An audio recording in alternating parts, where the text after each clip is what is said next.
Takbir. Allahu Akbar. Takbir. Allahu Akbar. Takbir. Allahu Akbar. Takbir. Allahu Akbar.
Terima kasih kepada perwakilan dari Bapak Kapolda Jabar, Bapak Kapolres Indramayu, kepada Gus Muafik, serta seluruh jajaran yang telah menemani dan mendampingi peresmian gedung baru.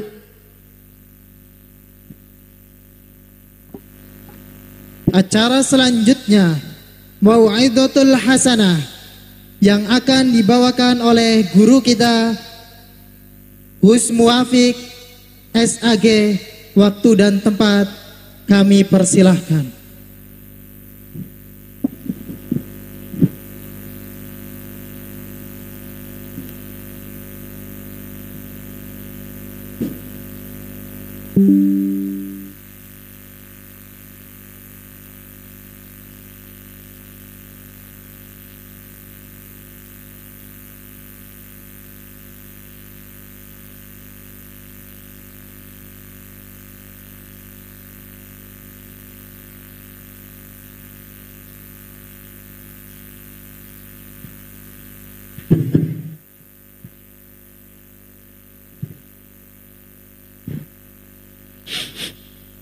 Assalamualaikum warahmatullahi wabarakatuh.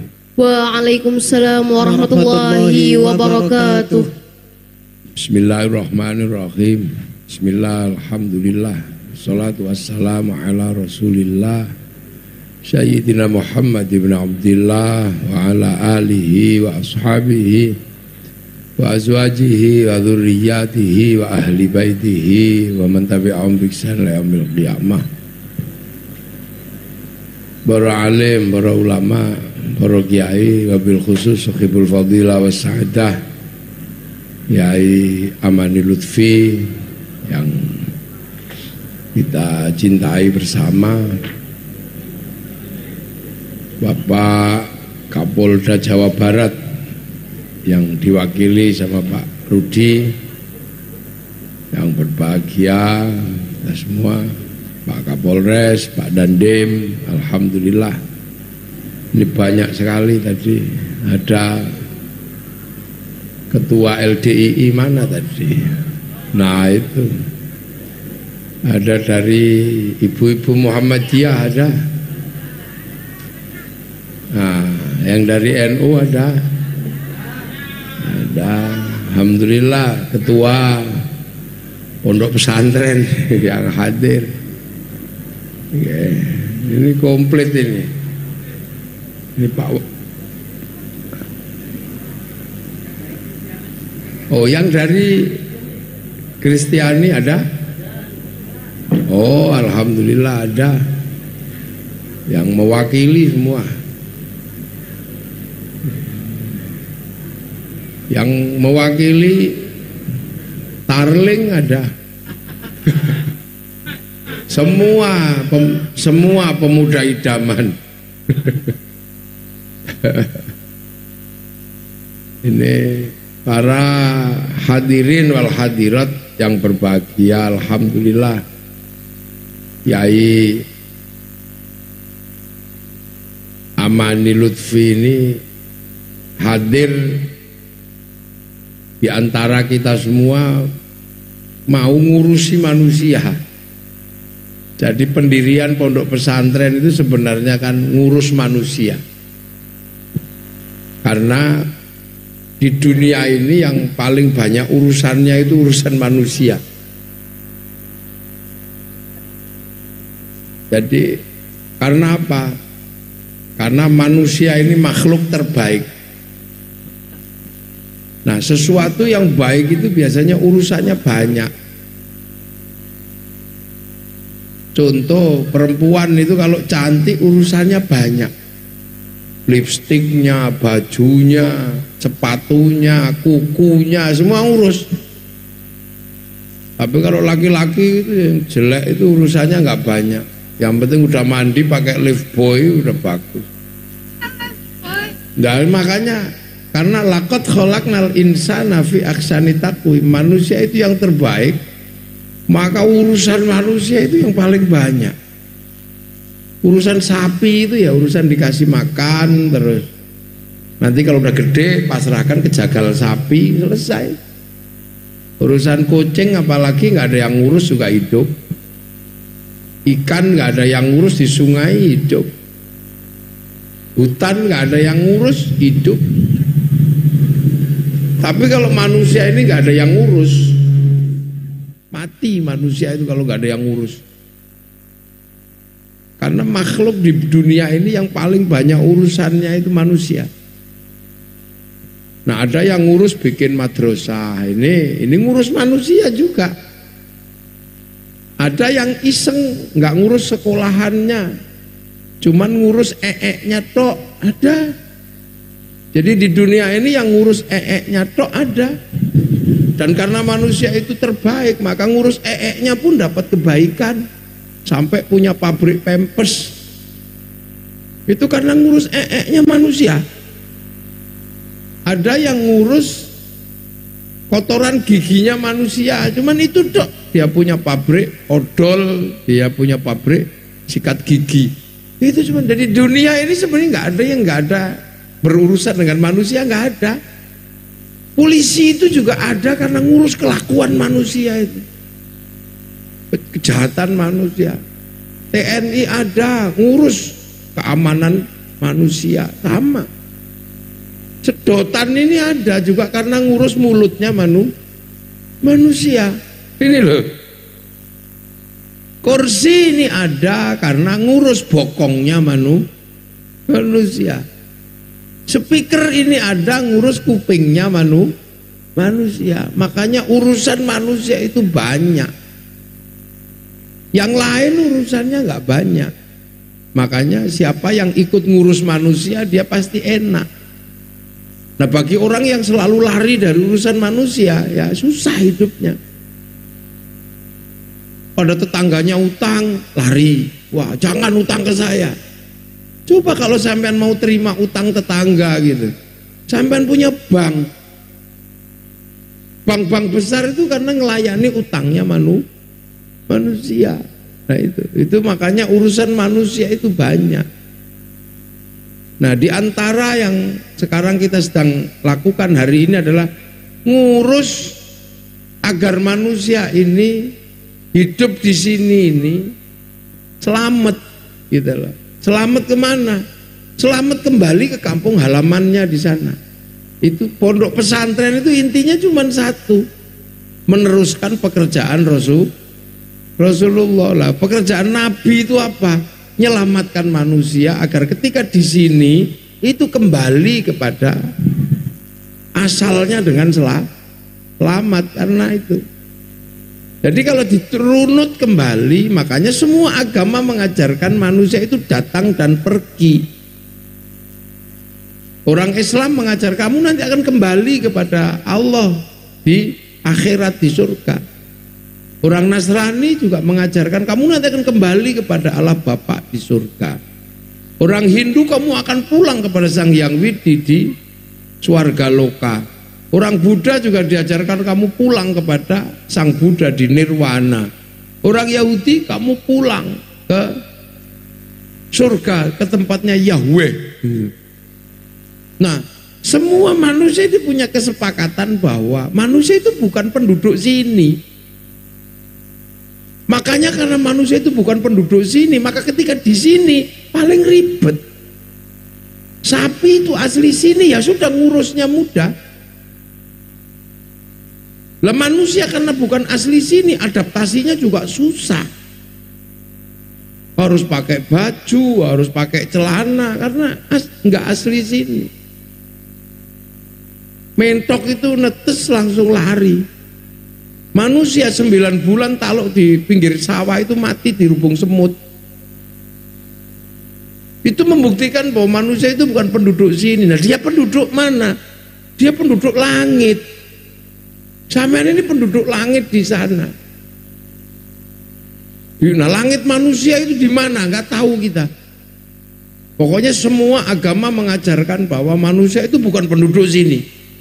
Nah, orang Islam dikatakan manusia itu penduduk langit ke-7 sana. Ini kan langit 1 ini. Ini langit 1 yang disebut satu galaksi. Jadi sampean jangan membayangkan dunia itu isinya cuman ini kecil satu aja, ini planet bumi namanya. Itu berada dalam satu langit. Yang satu langit itu isinya Merkurius, Venus, bumi, Mars, Jupiter, Saturnus, Uranus, Neptunus, Pluto. Itu satu langit saja. Dan manusia itu bukan dari langit yang ini, tapi langit yang sana.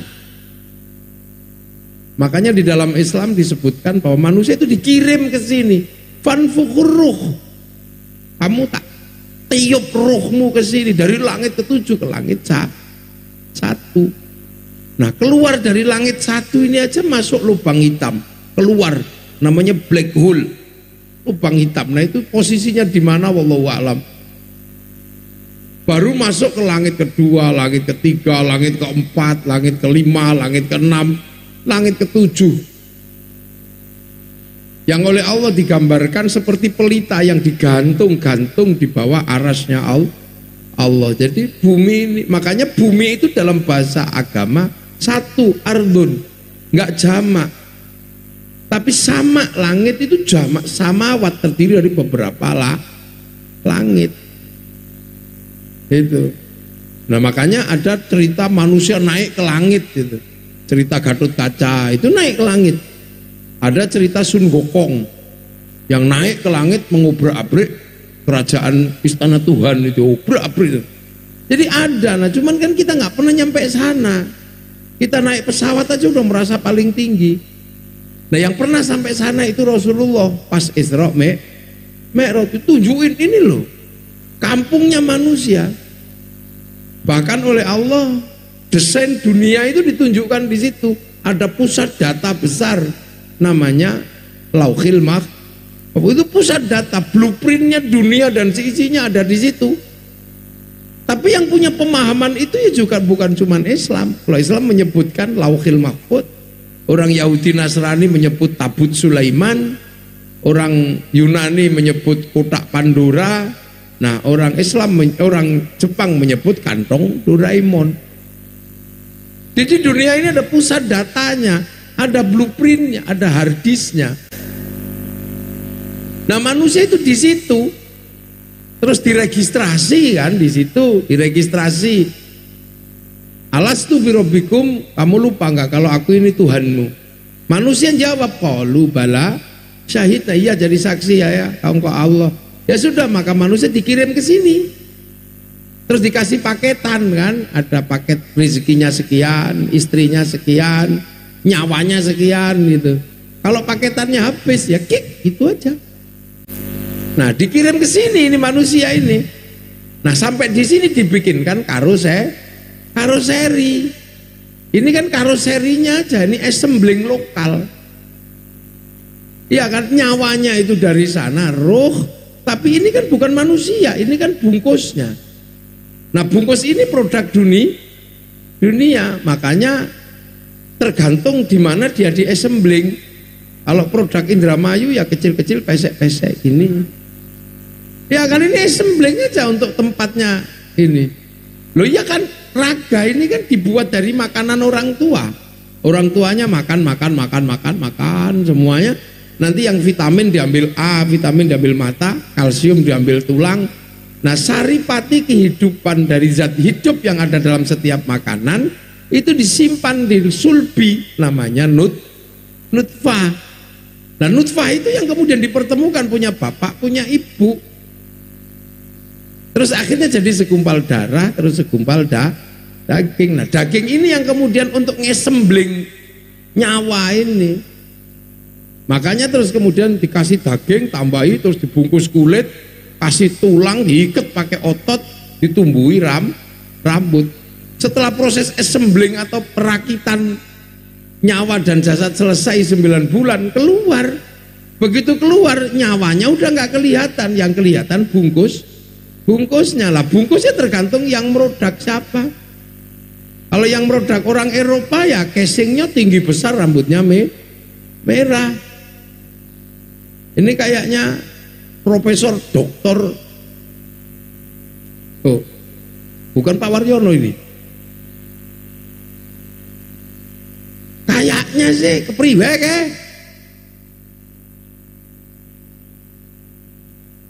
Nyong ngenteni beli teka. Nyong nanti kesel ngenteni Rika teka-teka ya. Beli teka ke. Nah niki Profesor Dr. Waryono niki profesor. Kula niki nggih profesor. Asli profesor, protolan pemuda Ansor. Itu beliau ini teman sekolah itu. Yang rajinnya Masya Allah. Bukunya paling banyak itu. Satu kamar isinya buku semua. Saya juga punya banyak buku tapi tak pakai tidur. Itu beliau ini. Akhirnya jadi dosen, terus jadi pejabat tinggi Departemen Agama. Saya dikabari, saya mau jadi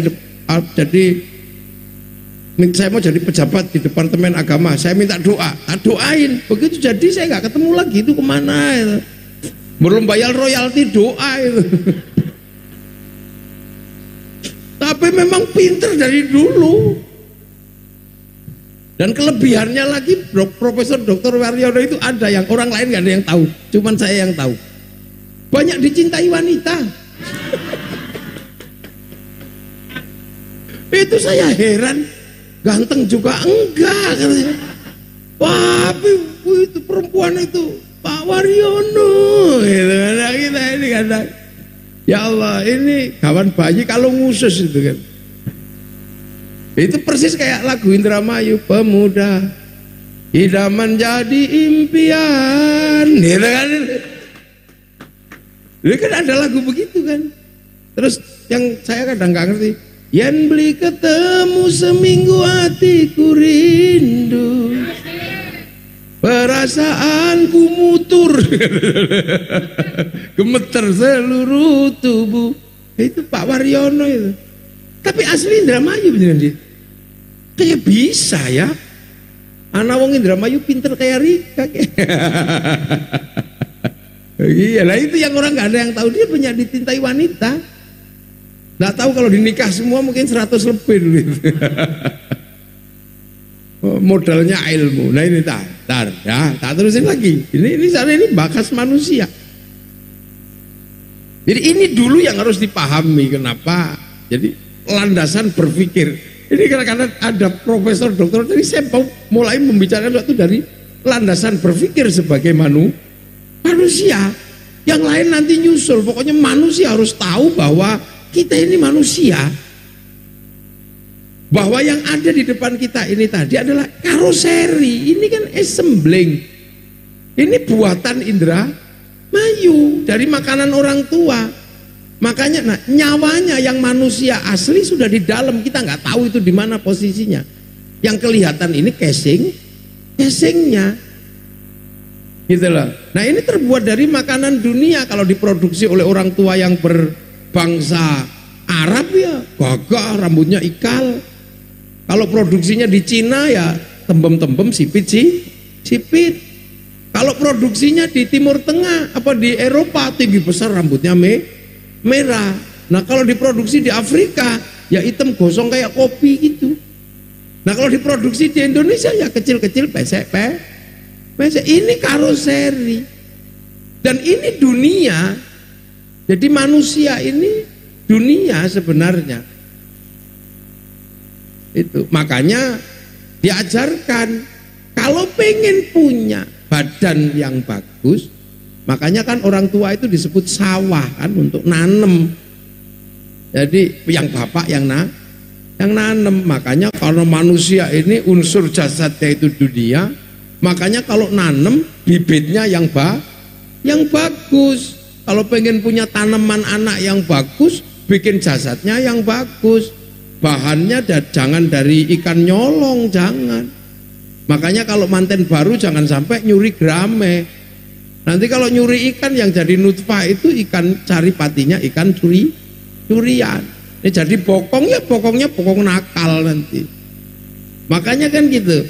Imam Syafi'i bapaknya itu nemu delima yang hanyut, itu dicari. Siapa yang punya? Sampai ketemu yang punya, minta halalnya. Saking khawatirnya jangan-jangan saripati delima yang hanyut ini menyebabkan syubhat. Kalau jadi badannya anaknya ndablek. Nah sekarang kan orang udah nggak mikir, jangankan delima hanyut, delima di dalam pagar aja dilompati. Makanya generasi sekarang ini tambah ndablek. Karena orang nggak ada lagi yang mikir bahwa manusia itu pada dasarnya bisa didesain dari awal. Makanya di pondok itu ada ngaji kitab Qurratul Uyun, bagaimana menyiapkan benih dan bagaimana cara membuat. Karena perempuan ini sawah. Dan sawah ini harus diurus kalau mau ditanami dengan tanaman yang bagus. Ngantuk-ngantuk jangan nanem. Kalau ngantuk kok nanem, anaknya bodoh. Diajari habis kapur sekilo nggak nyantol blas. Kalau mau nanem mandi dulu biar anaknya nggak anti air. Kalau mau nanem jangan maksa, nanti anaknya suka emosian, nggak terkendali. Maka ada kitabnya bagaimana nanem. Ngurus sawahnya juga harus ada, karena terkait dengan kehidupan keseharian. Nah, ibu-ibu ini sawah, bapak-bapak yang punya sawah. Kalau pengen tanamannya bagus, urus sawahnya dengan benar. Makanya sawah jangan sampai banyak rumput kalau mau tanamannya bagus. Makanya perempuan harus diurus. Kalau mulai banyak jerawat, kasih skincare. Loh ini dasar ya. Ini pemahaman dasar sebelum saya ngomong ke yang lain-lain. Ini penting. Jadi perempuan itu harus didandani, ini semua karena sawah ini mau ditanami yang bagus dulu biar kita enak nanemnya.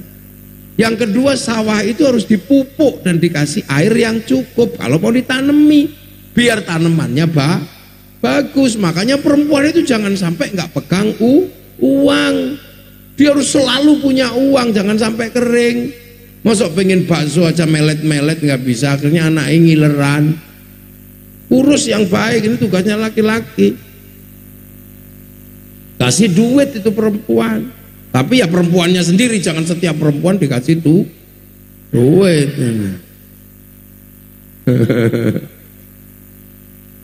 enggak, gengrawo.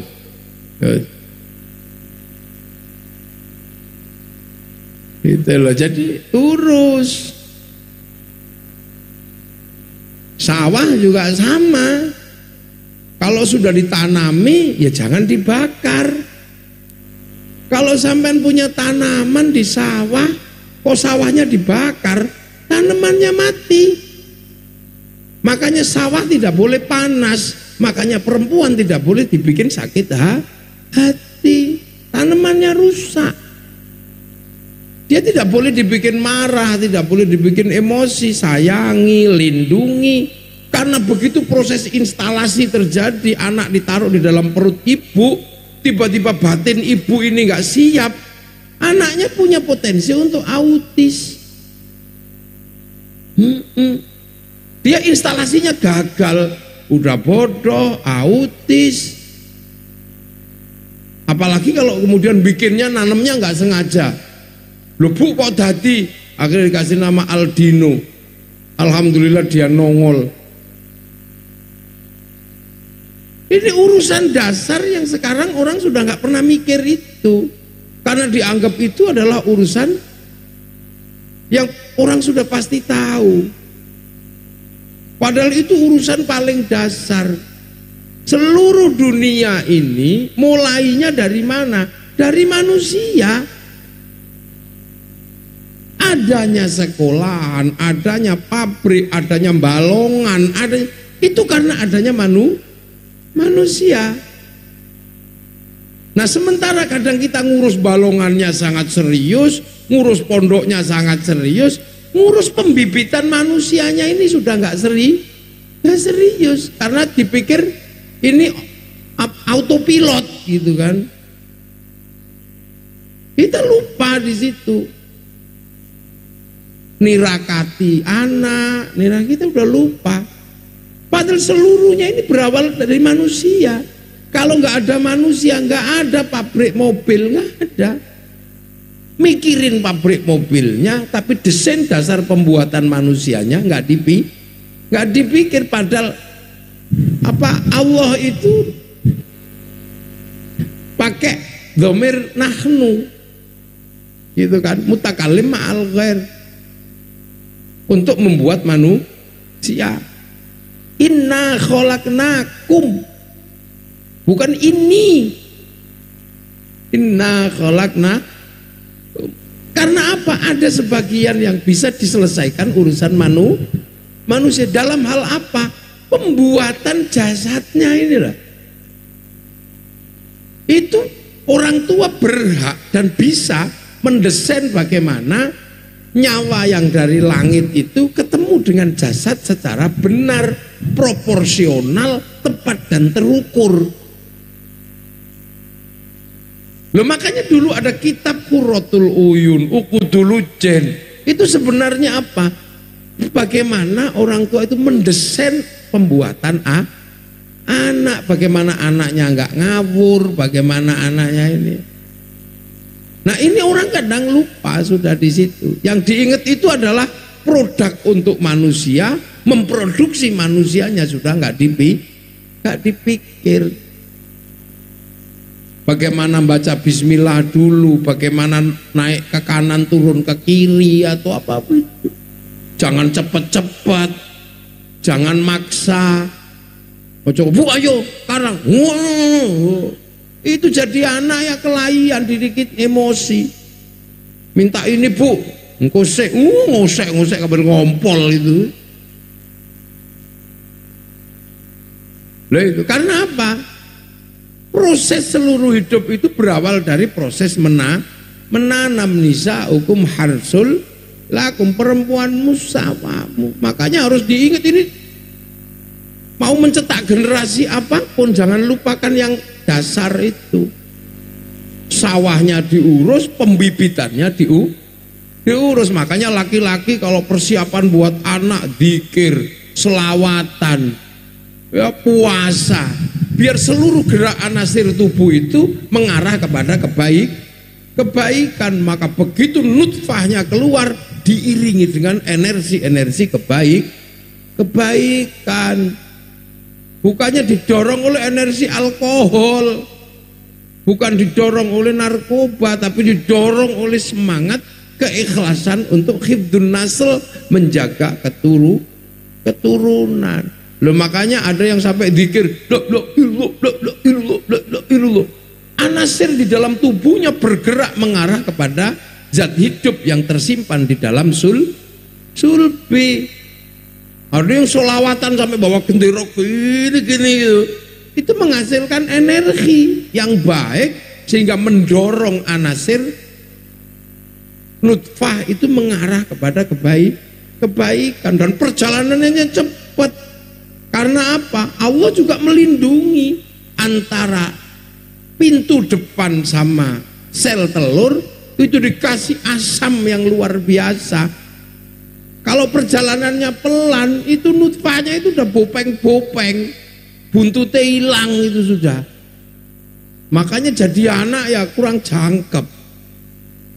Loh itu penting sampean, makanya zikir dulu, persiapan bahwa kita ikhlas, yang menerima benih juga siap dan ikhlas, sayangi, penuh cinta.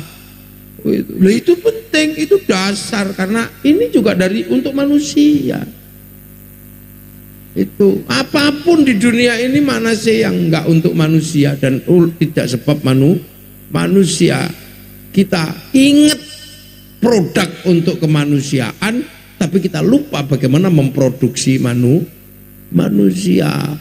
Makanya jadi bukan urusan faktor usia berapa, tapi kesiapan untuk nanam. Perempuan dibikin tenang, dandani, biar dia pede sebagai perempuan. Ketemu orang kasih gelang, kasih baju yang bagus, biar dia pede bahwa saya adalah seorang istri, bukan seorang babu. Itu kalau perempuan, loh ya tepuk yang banter. Ini yang kadang lupa. Apalagi Indramayu ini menganggap kadang perempuan kelas 50 itu, jangan.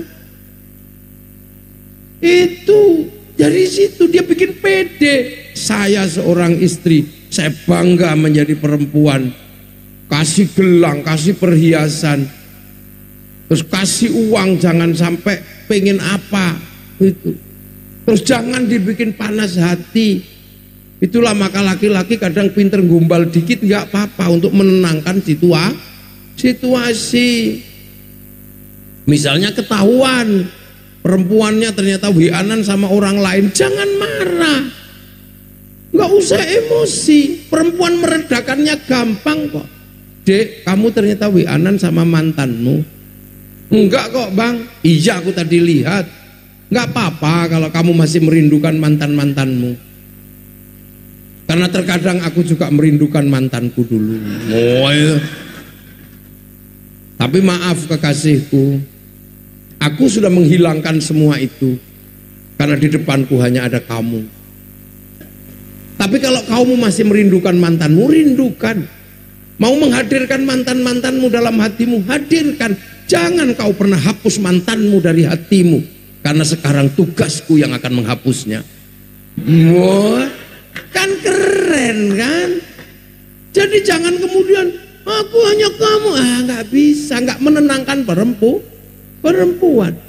Saya ini tak kasih contoh, saya pernah satu ketika istri saya, dek dandan yang cantik, karena nanti jam 8 saya mau menikahkan santri, kamu ikut, jangan sampai kalah cantik sama santri. Dandan istri ini dari pagi sampai jam 6:30. Akhirnya berangkatlah saya itu. Bayangkan berangkat, saya lupa kalau bawa istri di belakang. Namanya laki-laki kan, sambil ngantuk gini. Tiba-tiba di perempatan itu saya lihat perempuan cantiknya luar biasa. Di dalam mobil pakai kacamata diubun-ubun, rambutnya merah. Mulut saya keceplosan. Namanya Arifin yang Bin. Itu Bin, cantiknya kayak gitu Bin. Saya lupa bawa istri, ditarik saya dari belakang itu. Dasar mata laki-laki. Aku yang dandan dari pagi tidak dipuji. Ini perempuan sudah tersembunyi masih dilihat dan dipuji lagi. Sambil marah saya ditarik. Dan saya nggak mungkin mengatakan enggak deh, saya nggak lihat. Nggak mungkin, saya udah terlanjur ngomong. Akhirnya saya sebagai laki-laki ya bersilat lidah. Iya deh, aku tadi memang melihat. Iya tapi itu kan ada aku. Iya, aku laki-lakimu. Nggak mungkin aku bisa melupakan kebiasaan laki-laki. Bagaimana aku adalah suamimu. Aku ini suamimu, pasti bisa melihat perempuan yang cantik tersembunyi apapun. Karena kalau aku nggak bisa melihat perempuan yang cantik dan tersembunyi, mana mungkin dulu aku bisa menemukanmu. Akhirnya, ya artinya ini butuh. Karena apa? Ini harus tenang, dia harus pede untuk ditanami bahwa kamulah yang berhak menanam di rahimku. Lahir anak hebat. Tapi kalau perempuan dibikin galau, dibikin ini, iya kan? Dan kalau perempuan itu komplain itu kan biasa kan dari dulu. Itu biasa perempuan itu. Karena saya juga pernah mencoba jadi perempuan dan gak bisa. Loh, saya pernah jadi perempuan dan gagal. Gara-gara apa? Saya marah sama istri saya itu. Dek, rumah kok berantakan kayak begini, kenapa? Ya gitu juga anakmu, katanya. Lah kalau bukan anakku ya kamu gak di sini. Akhirnya dia marah-marah. Itulah makanya kalau laki-laki gak pernah merasakan jadi perempuan itu, bisanya cuma ngomel. Loh, apa aku harus jadi perempuan? Ya coba aja jadi perempuan. Ya sudah, aku akan jadi perempuan. Akhirnya terjadilah kesepakatan hitam di atas putih. Saya jadi perempuan selama 24 jam. Tanda tangan saya, Ahmad Muafiq, akan mengganti dan menjadi perempuan untuk selama waktu 24 jam. Tak tanda tangan nih, jam 2 malam istri saya tak usir, udah kamu pergi sana. Ini ada uang 10 juta, habiskan. Lah iya, kamu makan, kamu apa, terserah teman-temanmu kamu panggil. Bawa mobil yang paling kamu suka, bawa santri yang paling kamu bisa melayani, kamu pergi sana. Jangan pulang sebelum saya telepon. Istri saya, yes, kita pergi. Ini ATM-nya sekalian bawa, saya bilang kan. Sudah, itu memang lagi emosi. Oh, enak deh, sewenang, yes katanya. Akhirnya subuh saya bangunin anak, nggak ada yang bangun. Saya bilang, nggak ada yang bangun, padahal biasa sama ibunya bangun, nggak ada yang bangun. Akhirnya saya ingat, biasanya istri saya kalau bangunin anak nggak bangun dicubit, tak cubit malah saya ditendang. Akhirnya nangis semua pada turun, ada yang bawa pempes, ada yang bawa apa. Nah akhirnya mandi, tapi belum kerasa, saya masih biasa aja, terus mandi tak semproti, tahu-tahu ada yang nangis karena kepanasan. Baru kerasa, ya Allah salah saya. Waktu makan tak dulang satu-satu lah, ibunya itu kalau dulang kan pesawat terbang. Nah itu bisa. Saya nggak bisa begitu, nggak taunya tuh gitu kegedean. Waktunya sekolah nggak bisa sekolah karena apa? Saya nggak ngerti ini sepatunya yang mana, wong sikilnya kecil-kecil banyak. Akhirnya jam 9 seluruh rumah udah penuh lukisan pakai lipstik gitu. Saya udah mulai nggak tahan, tapi mau telepon harga diri. Jam 10:30 sudah ada yang di bawah meja. Wah, akhirnya jam 12:30 saya udah nggak tahan sudah. Akhirnya ampun saya telepon, Dek. Saya baru assalamualaikum. Istri saya sudah bilang nyerah nih ye. Iya wes aku nyerah, ampun aku. Pulanglah. Akhirnya pulang, pegang tangannya, cium 7 kali sudah. Habis itu saya nggak pernah komplain lagi. Ternyata jadi perempuan itu berat. Jadi sawah itu berat. Bener. Karena laki-laki itu nanem 5 menit selesai. Sawah itu ditumbuhi itu 9 bulan. Bayangkan sampean, jangan macam-macam. Dan laki-laki biasanya lebih cinta sawah daripada tanaman. Lebih sayang istri laki-laki itu daripada anak. Kalau nggak percaya, kata siapa? Demi anak? Enggak, demi istri. Buktinya ada. Pulang kerja gitu coba. Anak dimandiin tetangga, dipangku tetangga, enggak apa-apa. Coba kalau pulang kerja istrinya yang dipangku tetangga. Wah, bisa kejar-kejaran. Itu bukti laki-laki senang istri daripada anak. Ini dasar ya. Jadi yang kita bicarakan tentang pendirian pesantren, tentang apa? Tentang peradaban, tentang negara, tentang apa?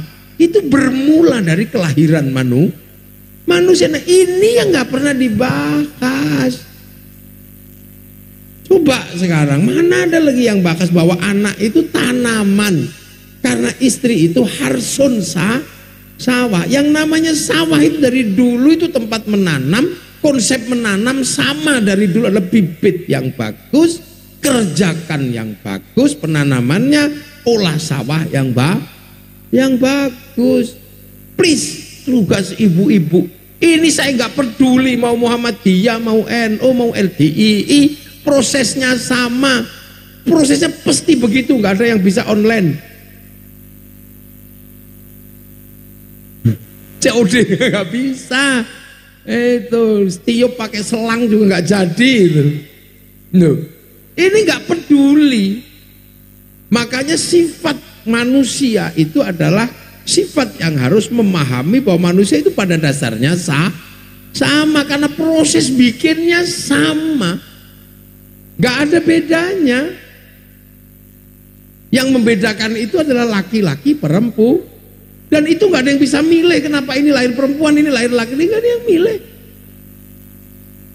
Yang membedakan itu lahir dari karoseri mana, bangsa Indonesia, bangsa itu aja yang bedain. Tapi semua juga nggak ada yang bisa milih.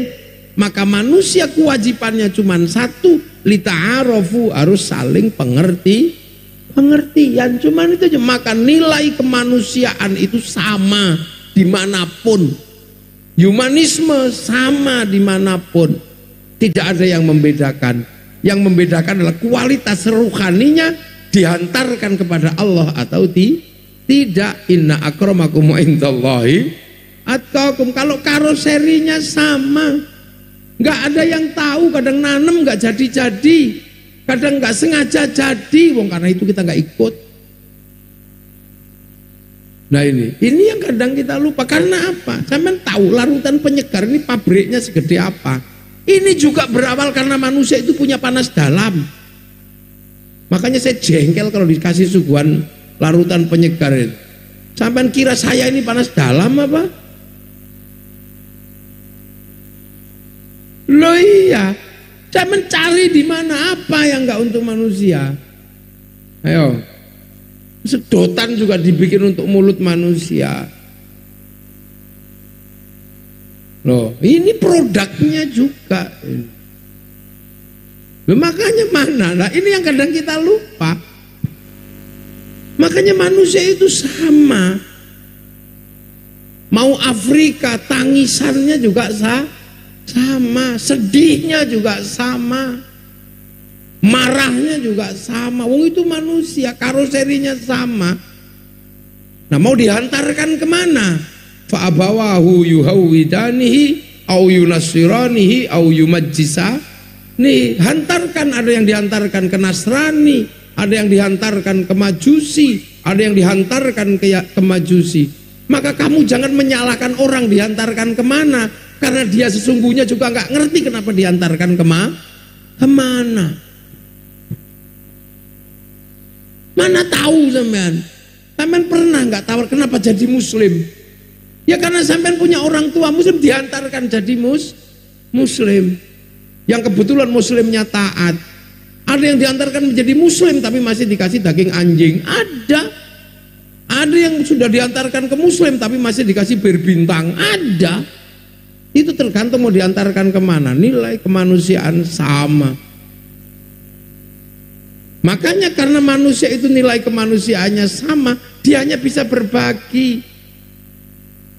Makanya kehidupan manusia ini berbagi semuanya. Antar bangsa, antar suku, saling berbagi. Dan kecenderungannya sama. Tidak Nasrani, tidak Yahudi, tidak Islam. Kalau dengar adzan orang Islam ya males-malesan. Dengar lonceng minggu orang Kristen ya males-malesan. Dengar bante menabuh lonceng besar di pura juga males-males sama. Makanya manusia harus memahami itu.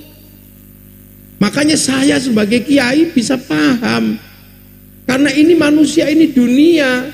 Makanya saya kalau sholat gak ngotot. Saya itu ketika saya sholat duhur 11:30 kok yang lain masih di sawah, saya tunggu sampai 2:30. Saya tunggu. Saya pujian Robbana ya Robbana, masih belum datang, tak tunggu lagi walaupun capek. Tombo ati wong capek ya nambani atine dhewe. Sama sekali-sekali dipanggil Pak Tarom gitu. Kalau masih belum datang baru saya emosi. Diuruki anjang baru datang. Loh, sabar saya karena nilai ini dunia. Makanya kalau saya zikir tetangga saya bodoh, saya harus sabar. Tetangga tetangga saya ini ngantuan. Kalau saya zikir diem, dia tidur. Makanya saya milih gedek-gedek biar dia nggak tidur. Saya tahu tetangga saya ini bodoh, maka saya jangan egois. Saya harus bunyi supaya tetangga saya ini bisa menirukan. Itu. Tapi kalau teman LDI kan sudah usul semua. Jadi kalau zikir diem begini udah sampai. Kalau orang NU nggak bisa diem, tidur, orang kampung. Ini karena ini dunia, Pak. Dunia ruhani ini nanti pulang. Makanya ketika pulang tidak mungkin ini tidak dilepas. Wong ini dunia kok. Melewati atmosfer bumi. Itu gunung akhirat itu jatuh ke sini jadi meteor segini. Apalagi kalau manusia diajak keluar dari bumi untuk sampai kembali ke kampung halaman. Bongko, makanya dilepas dulu karoserinya. Namanya mati. Kullu nafsin dha'iqatul maut, biar melewati fase langit 7 ini dia selamat. Karena kalau pakai karoserinya, lah wong atmosfer jebol apa? Gunung akhirat aja jebol. Loh, makanya kita ini dari manusia. Makanya ini dunia, jangan heran. Akhirat ini makanya gini dikasih bekal kan, karena orang Islam nyawa ini dari Lauhil Mahfuz, maka bekalnya juga dari sana. Sholat itu dari sana. Downloadan akhirat, karena Rasulullah disuruh sana, tak download ke, naik ke sana download. Quran itu juga downloadan sana, produk sana. Bal huwa Qur'anum Majid fi Lauhim Mahfuz, makanya didownload sama Rasulullah. Nah, tinggal sampean mau baca apa enggak downloadan itu. Makanya itu karena downloadan dari cloud akhirat, maka ketika di dunia downloadan itu dikasih password. Passwordnya apa? Ya alif lam mim nun kaf ya ain shad. Yang lain bisa dibaca karena print out, tapi passwordnya nggak bisa dibaca. Dia harus menggunakan algoritma Al-Quran. Makanya ada ulama tafsir yang membaca print out, ada ulama yang khusus belajar coding. Kitabnya Al-Aufaq, rumusnya tidak alif ba ta tapi abajadun hawazun. Yang satu produknya kitab tafsir, yang satu produknya adalah wafak. Ada Syamsul Ma'arif, ada Jaljalud, ada Mamba'u Usulul Hikmah, ada Al-Aufaq kitabnya Imam Ghazali. Ini orang ribut, itu kitab sesat, ini coding, Kang. Itu algoritmanya Al-Quran. Kalau kamu menguasai algoritma ini, kamu bisa menguasai print out-nya. Kenapa print out digital semua ini bisa dikuasai sama Cina? Karena Cina menguasai codingnya. Waktu algoritma huruf domain internasional disepakati, dia mendaftarkan huruf Cina menjadi bagian dari algoritma coding internasional. Maka dia bisa ngelawan Amazon pakai Alibaba, dia bisa ngelawan Facebook pakai QQ Ren, dia bisa ngelawan WhatsApp pakai WeChat. Duit semua. Dari Indonesia WhatsApp sama Facebook, Mark Zuckerberg menghasilkan 200 triliun setiap bulan karena menguasai coding. Sampean menguasai produk, mengirim bayar itu.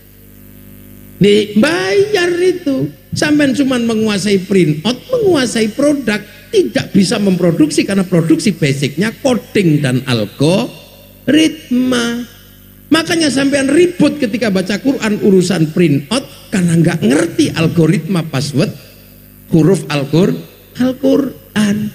Nah itu makanya santri yang masih menguasai itu tenang, lihat tahlilan, tenang, kok ngerti codingnya. Yang baca print outnya nggak ketemu itu tahlilan, itu menguasai print out. Yang tahu codingnya tahu. Itu penting, makanya Quran itu dari sana. Makanya manusia kalau mau pulang ke sana, bekalnya ya Quran, bekalnya sholat. Terserah sampean mau bekal semuanya nggak apa-apa, 30 juz berarti sampean grosir. Tapi sampean mau bekal 30 juz, grosir itu konglomerat Al-Quran. Tapi kalau nggak bisa grosir, kita harus tawarkan eceran. Maka kiai-kiai bikin bikin toko eceran, bukan cuma toko grosir, eceran yang tugasnya ngecer Yasin, toko kecilnya namanya Yasinan agar bawa Yasin. Karena 30 juz gak mungkin dia capek nyangkul. Kalau yang gak kuat ngecer Yasin, kita eceri kulhu. Bikinkan toko eceran namanya tahlilan. Makanya kiai itu kasih semua, ecer semua. Yang istrinya minggat gara-gara lari jadi TKI, TKW, kasih eceran biar nggak stres. Apa? Doa cinta, innahu min Sulaimana wa innahu bismillahirrahmanirrahim. Allah ta'ala alayya wa'tuni muslimin. Yang tukang kelahi kita kasih eceran seayat, idza batostum jabarin. Jadi jangan salah paham. Ini Quran dipakai kelahi, itu eceran biar dia nanti pulang bawa satu ayat. Karena dengan satu ayat dia akan selamat. Kenapa?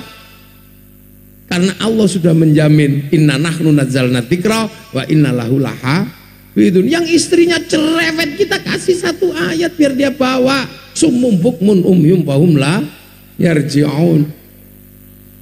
Ibu-ibu yang capek kerja nggak kuat membawa Al-Quran yang banyak, cukup kita bekali satu huruf ro. Kalau dipanggil suaminya jawaban non, itu sak huruf. Kalau dia juga nggak bisa menerima Al-Quran semuanya, baca juga nggak bisa, kiai punya kewajiban apa? Nyepekerkan Quran ketika mau sembahyang sore, dikasetkan tinggi-tinggi, biar orang yang nggak bisa baca Quran denger Quran. Begitu dihisap mana Quranmu, nggak bisa baca malaikat. Lah terus kamu gimana di dunia kok? Tapi saya pernah dengar Quran. Oh coba kalau itu lihat kupingnya itu ada nggak itu jejak digitalnya? Oh ada, ya wes kupingmu masuk surga. Hah? Kuping tok ya Allah. Ini dinamika karena ini tubuh ini manusia, dunia.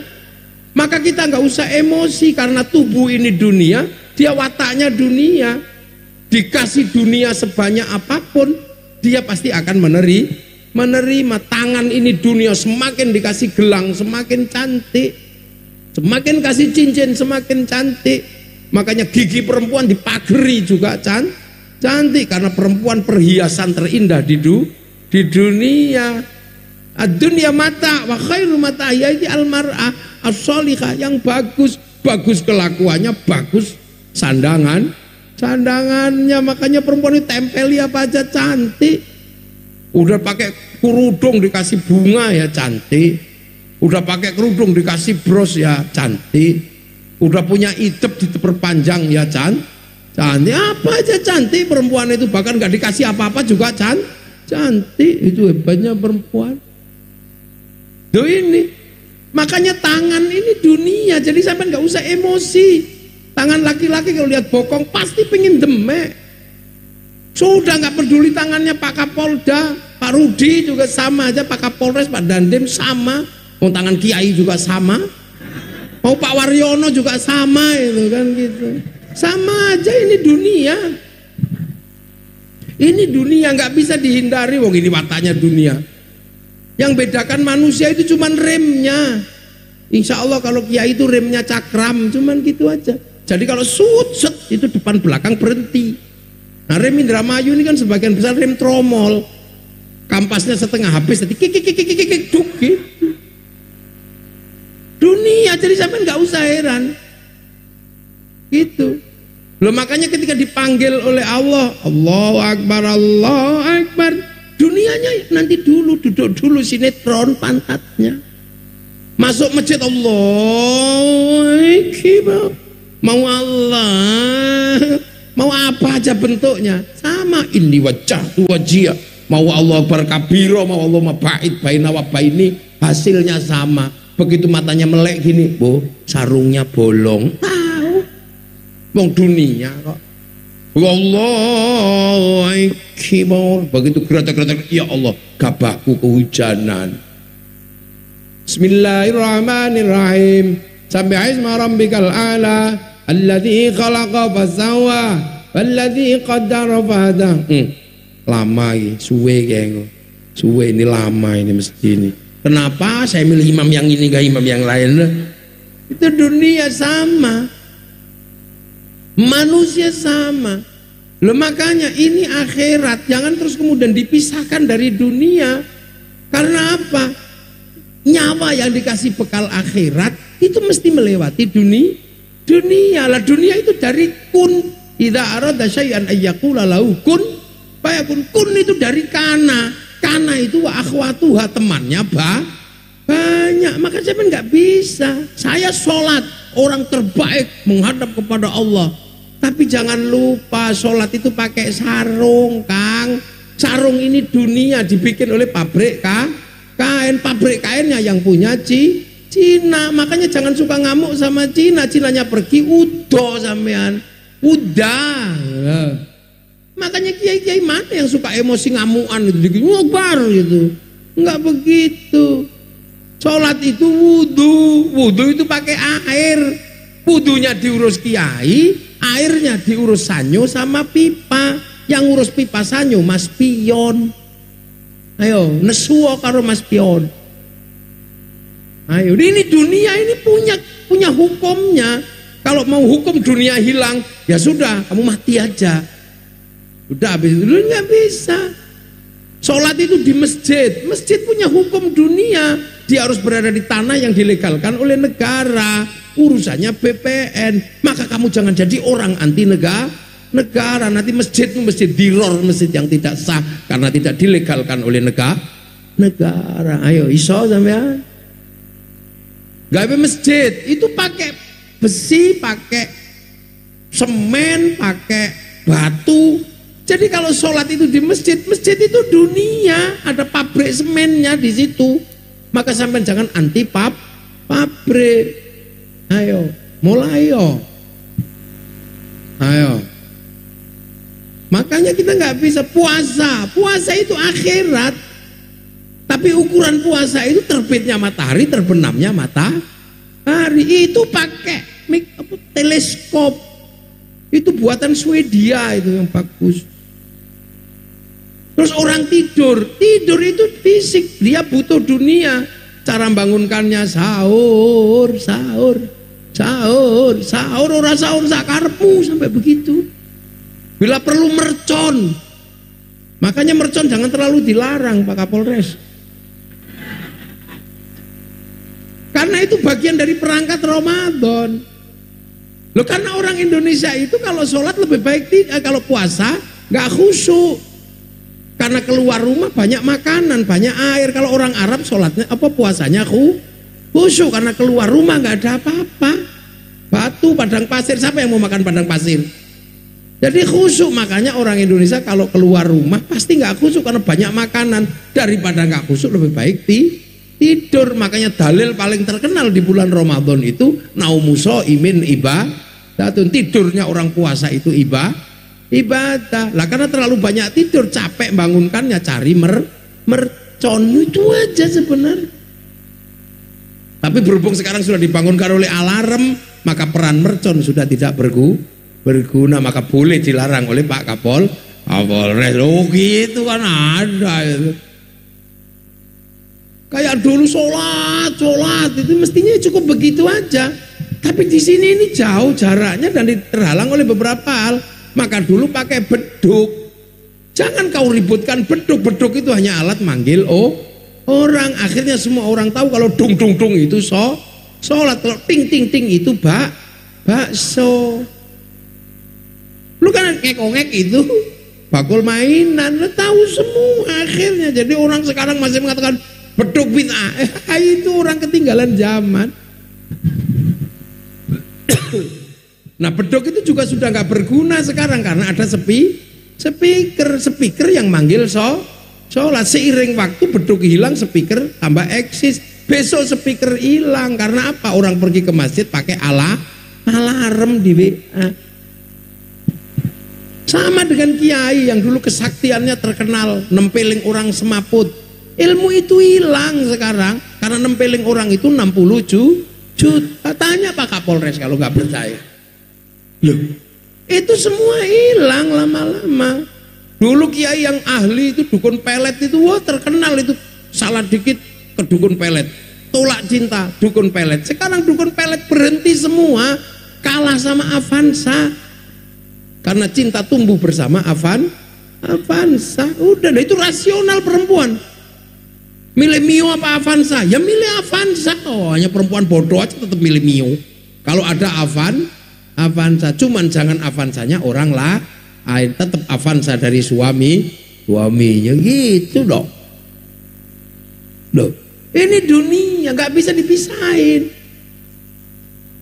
Roh harus berbekal haji. Tapi haji ini dunia. Kiai cuma nyuruh sampai ayo haji. Begitu mau berangkat haji, kiainya menyerahkan kepada bank. Loh, bank itu dunia, sumbernya dari obligasi. Obligasi itu punyanya Rothschild Rockefeller yang mendesain di bank devisa New York itu Yahudi. Makanya sampai jangan suka marah-marah. Bank haram. Kalau bank haram pergi hajinya gimana coba sampean? Bank haram, baca Qurannya gimana? Orang percetakan Quran itu utang bank sebelum dibeli negara. Tanya Pak Waryono Depak itu tukang membeli itu utang bank dulu sana, nanti kalau sudah utang dibeli sama negara. Bank haram, tapi kemana-mana pakai uang. Uang itu produksi bank bukan KUD. Lu dunia ini. Haji begitu berangkat ke bandara, yang memberangkatkan itu Boeing sama Airbus. Itu yang buat orang Yahudi sama Nasrani. Maka saya jangan terlalu emosi, hancurkan seluruh Yahudi di muka bumi. Nanti kalau Yahudinya habis, saya pergi haji, renang dari Balongan sana. Loh, nah itulah jadi agama jangan dipisah-pisah. Makanya Rasulullah ketika menyatakan tentang kebaikan agama, mayyuridillahu bihi khairan yufaqihu fiddin. Siapa yang dikehendaki menjadi baik oleh Allah dikasih ngerti dalam urusan agama. Khairon di situ itu nakiro. Khairon kalau nakiro maknanya khairon kamilan, kebaikan yang sempurna. Baik sempurna pasti bukan milik manusia, itu hanya milik Allah, karena Allah itu qiyamuhu binafsihi. Nah kalau manusia qiyamu bighairihi. Nah makanya kebaikan itu nggak pernah bisa berdiri sendiri. Saya mau nanya ini yang di depan mata aja, pengajian ini baik apa enggak? Baik. Sudah, kalau pengajian ini baik, saya mau nanya, yang paling baik di sini siapa? Ya kiainya. Pasti saya. Wong tadi sohibul fadilah kata Kiai Amani. Pak Waryono nggak mendapatkan sohibul fadilah, cuman profesor gitu aja karena kalah baik sama saya. Pengajian inti, wes inti ini orang baik, siapin patwal depan belakang, orang baik kok. Jadi kalau di sini pengajian baik, yang paling baik siapa? Ini orangnya, nggak usah protes sampean. Tapi ketika itu terjadi dialektikanya, saya nggak boleh mengatakan saya yang paling baik, sebab saya baik terlihat di sini diundang sama Kiai Amani. Kalau nggak diundang saya nggak di sini. Nggak terlihat di sini, jadi kebaikan saya karena diundang oleh kebaikannya Kiai Amani Lutfi. Nah kalau gitu baik saya apa baik Kiai Lutfi? Yang nggak bisa pengajian saya nggak datang, pengajiannya juga jelek. Itu baik baru dua udah ribut. Coba, baru kebaikan baru dua unsur udah ribut. Apalagi kalau Pak Rudi ikut-ikutan, Pak Dadem, Pak Kapolres dan yang lain di depan sini ikut-ikutan gitu. Yang baik ya kami Kiai. Nah kenapa? Ya karena kami mau datang.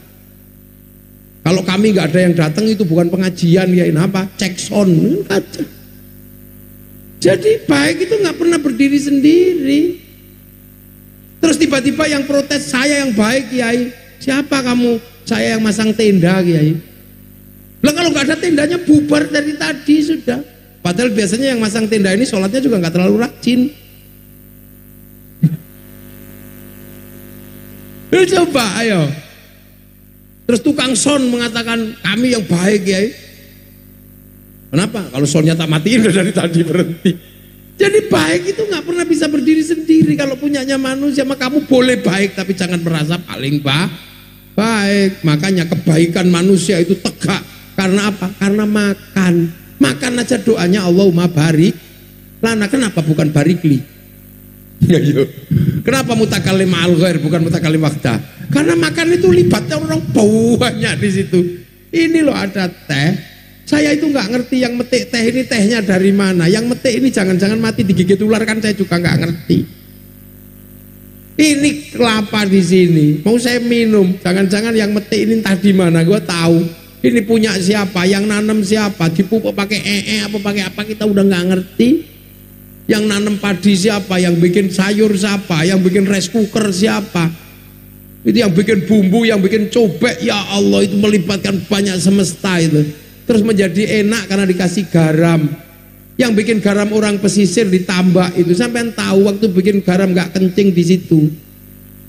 Makanya orang Jawa bilangnya satu uyah satu uyuh, karena mirip asinnya. Loh, asin kan? Loh, jadi jangan pernah, makanya prinsip basic manusia itu harus tahu diri. Gitu, makanya ketika Islam sekalipun misalnya ada fasenya, kalau kita mau tahu fasenya apa? Fase pertama ketika Rasulullah diutus ya wakafa billahi syahida, Muhammadur Rasulullah, sendirian Rasulullah itu karena pertama kali turunnya di Mekah. Orang Mekah nggak ngerti Nabi karena penyembah berhala. Yang ngerti Nabi orang Filistin sama orang Madinah karena punya kitab suci. Makanya Nabi nggak pernah marah. Allahumma hdi qaumi fa innahum la ya'lamun. Ya Allah tunjukkan umatku, dia nggak ngerti karena nggak ngerti kitab. Makanya orang nggak ngerti kitab, nggak ngerti Nabi kok bisa iman. Itu bukan karena bacaan, bukan karena pengetahuan, tapi karena given hidayah dari Allah. Makanya akhirnya ada yang percaya. Disebut waladzina ma'ahu, orang yang hidup bersama Nabi dan percaya namanya sahabat. Makanya sahabat itu ya orang Mekah, namanya Abu Bakar, Umar, Utsman. Nggak ada sahabat kok namanya Rudi, nggak ada. Orang Mekah yang musuhi Nabi ya orang Mekah, namanya Abu Jahal, disebut asyidda'u alal kufar. Tapi ketika setelah proses itu terjadi resolusi. Apa resolusinya? Yang kafir masuk Islam, ada bapaknya kafir, punya anak kafir, baru masuk Islam. Makanya disebut mu'allaf, ibnu mu'allaf, baru punya anak mukallaf. Ada yang mukallaf langsung seperti Sayyidina Ali. Proses ini rukun, disebut ruhama bainahum, rukun, berbeda-beda rukun. Yang beda agama lakum dinukum walid. Nabi pun meresolusi itu. Baru kemudian ruhama ubainahum tarohum ruka'an sujadai yabtaguna fadlan minallah wa ridwanan simahum fi wujuhi min atharis sujud. Semuanya hanya ada yang dipinta apa? Barokah, ridho dari Allah. Nah akhirnya kemudian masuklah fase berikutnya, dzalika mathaluhum fit Taurat wa mathaluhum fil Injil. Islam itu digambarkan nanti di dalam Taurat dan Injil kazar'in, seperti tanaman, maka kemudian ditanam bergerak ke beberapa tempat. Ada yang ditanam di Eropa, ada yang ditanam di Cina, ada yang ditanam di Afrika, ada yang ditanam di Indonesia. Makanya yang ditanam di Indonesia karena kazar'in, seperti tanaman, maka orang Jawa menyebut dengan tembang lir ilir tandure woso andur. Zar'in itu bahasa Arab artinya tandur. Lah tanaman itu sekarang nggak ada yang tumbuh. Yang di Eropa ya macet, yang di Afrika ya macet, yang di Rusia macet, Cina macet. Yang tumbuh subur itu di sini. Yang akhraja syat'ahu fa'azarahu fastaghlaba fastama'ala suqi yu'jibu zurra al-yaghidha bimul kufar. Tanaman betul. Lah kenapa? Karena di sini melewati fase ruhama ubainahum, menyadari bahwa manusia itu mengalami pertemuan agama dan dunia. Makanya agama dari Arab sana ketemu dengan dunia Indonesia, punya watak sendiri. Di sana berbeda-beda, di sini juga berbeda-beda. Itu kan di sana punya agama, di sini juga sudah punya agama. Di sana punya tumbuhan, di sini punya tumbuhan. Di sana punya bahasa, di sini punya bahasa. Dan semuanya sudah ada.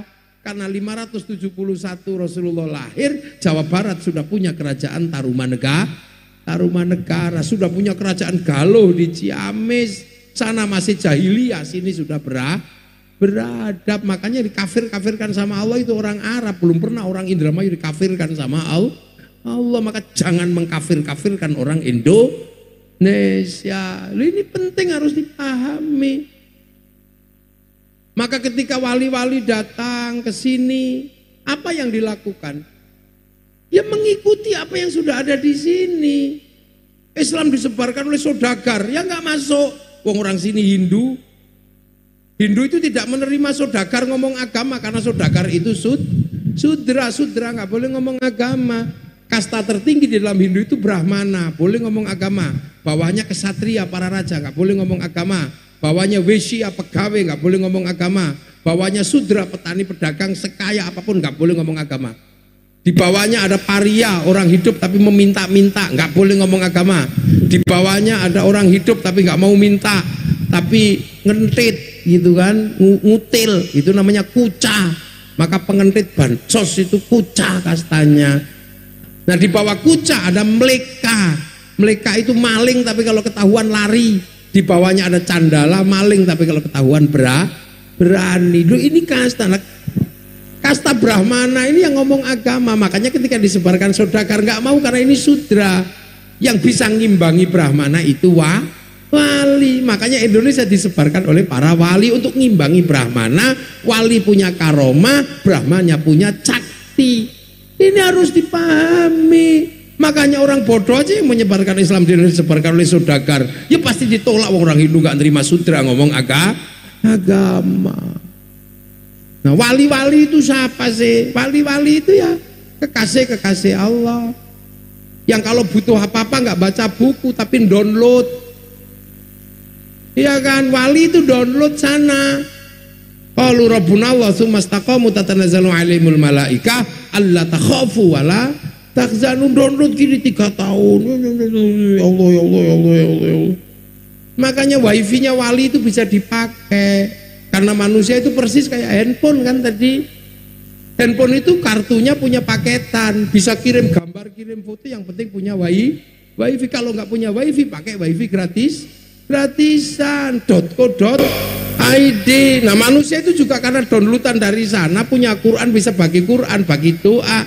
Yang penting punya wifi. Kalau nggak punya wifi, ya pakai wifi-nya Nabi, wifi-nya wali. Itu namanya wifi gratisan, namanya tawassul ila hadrati ila ruhi. Terus Fatihahnya dikirim ke seluruh dunia, wa ila jamil mu'minal Fatihah gitu.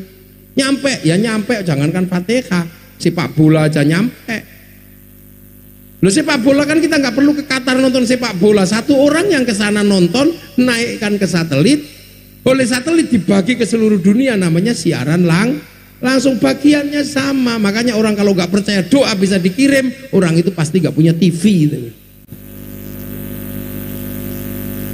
Lah ini kan teknologi cloud sana, ini teknologi hard disk besar.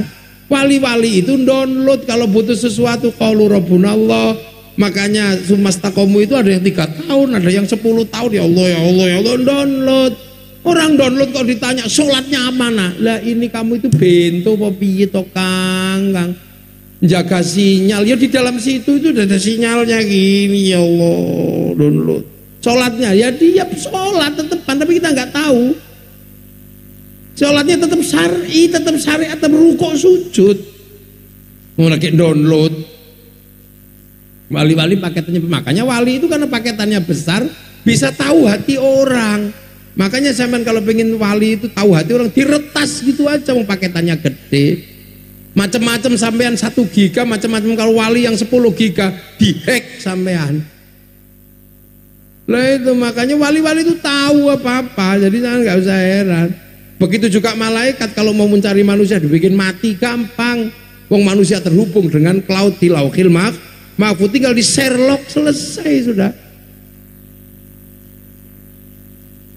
Nah itu makanya dulu kita ini diajarkan para wali Indonesia ini desainnya kayak apa?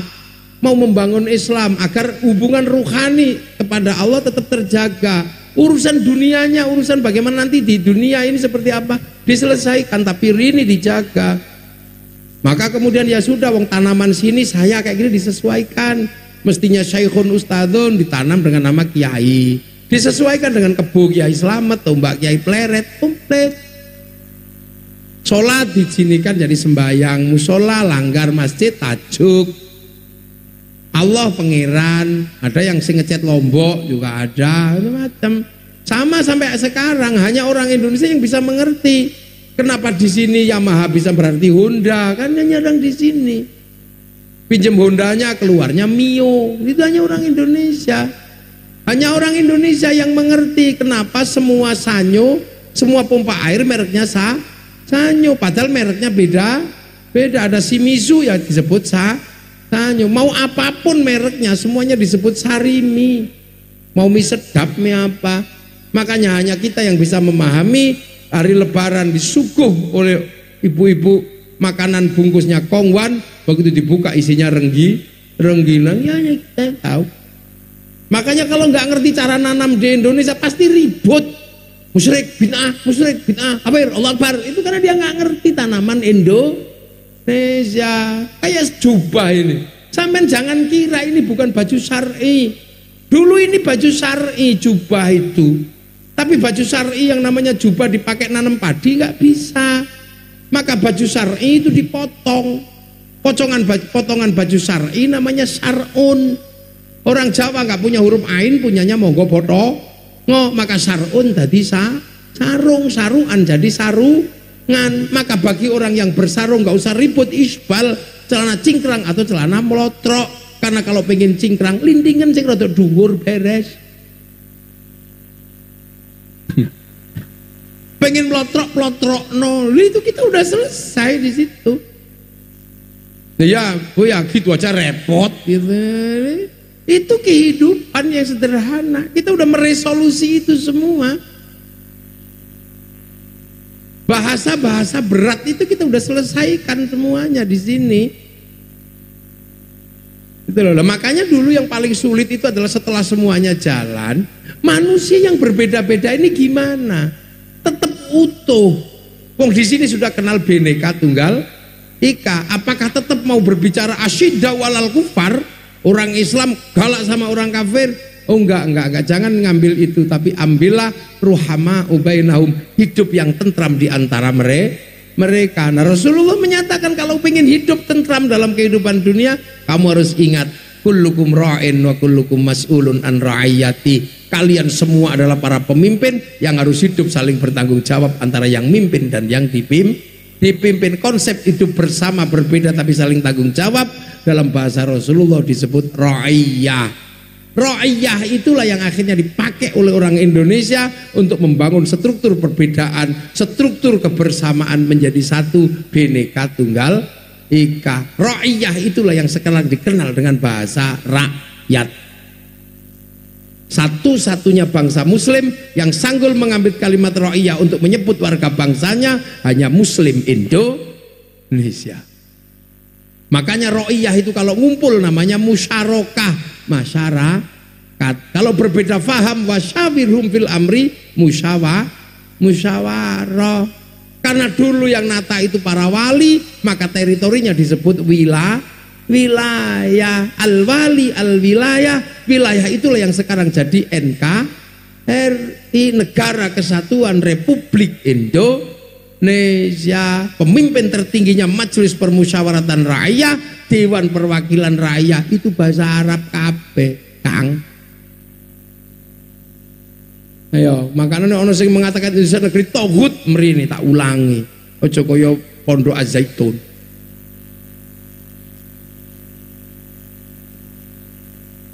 Lah iya, apa togut? Saya kenal sama Pak Panji itu. Wong itu tak tonggo kampung mbek aku. Jadi jangan gitu. Ini konsep hidup bersama ra'iyah. Makanya pilihannya ra'iyah. Gitu lah. Nah, akhirnya apa? Kita berhasil. Arab satu bangsa bisa pecah puluhan negara. Cina satu bangsa bisa pecah puluhan negara. Afrika satu bangsa bisa pecah puluhan negara. Tapi kita puluhan bangsa, suku dan agama mampu bersatu dalam satu negara kesatuan Republik Indonesia. Nggak bisa, yang lain selesai. Karena kita bukan people. Kalau people itu vox populi, vox dei, suara mayoritas, suara Tuhan. Begitu dia mayoritas, dia merasa bahwa dia wakil Tuhan, maka diktator mayoritas pasti mereka lakukan. Maka negeri ini nggak cocok menerima khilafah atau Hizbut Tahrir atau Ikhwanul Muslimin. Kita juga bukan kita juga bukan komunis. Kalau komunis itu proletar. Begitu dia berkuasa namanya diktator proletar. Lihat kita ini ro'iyah, nggak bisa ke kiri, nggak bisa ke kanan, kita di tengah-tengah. Makanya kiai-kiai itu nggak terlalu galak. Karena apa? Agama tidak bisa dipisahkan dari kehidupan bersama. Oh. Ayo, kenapa gitu? Apa nggak begitu? Ya karena nggak bisa. Kita tetap di tengah gini. Itu agama.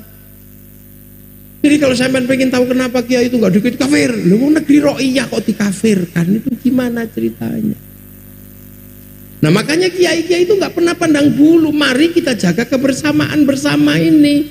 Agama jadi alat pemersatu. Makanya kiai-kiai selalu wa'tasimu bihablillahi jami'an wa la tafarraqu. Jadikan agama ini adalah alat pemersatu, jangan tercerai berai. Maka kiai-kiai mana ada yang suka bercerai berai? Enggak, doa. Nggak ada kiai doa tercerai berai. Yang lain sudah tercerai berai karena kalau doa sendiri-sendiri. Kiai enggak, kiainya tok yang doa, santrinya amin, amin, amin, amin, amin. Kalau kecapean, amin. Kiainya paham. Walhamdulillahirabbil alamin. Itu begitu yang doa kok semakin banyak dibawa ke alun-alun Indra Mayu, namanya istighosah kubro. Kalau sudah di sana siapa yang nggak terlibat? Bakul bakso terlibat, bakul soto terlibat, semuanya jualan di situ, seneng semua, seluruh ro'iyah terlibat, roda ekonomi berputar, kerukunan terjaga, agama terbiayai. Lo kalau ingin tahu, karena nanem itu harus dibiayai. Selawat itu kan sendiri-sendiri juga nggak apa-apa. Tapi di tangan para kiai selawat itu dibiarkan, berbeda-beda terserah. Yang suka dangdutan, ya Rasulullah salamun alaik, dododeng ada. Yang suka India, ya Rasulullah salamun alaik, ya Rafi'asha niwadaraji tumhiyo mate hanui tumhiyo. India itu.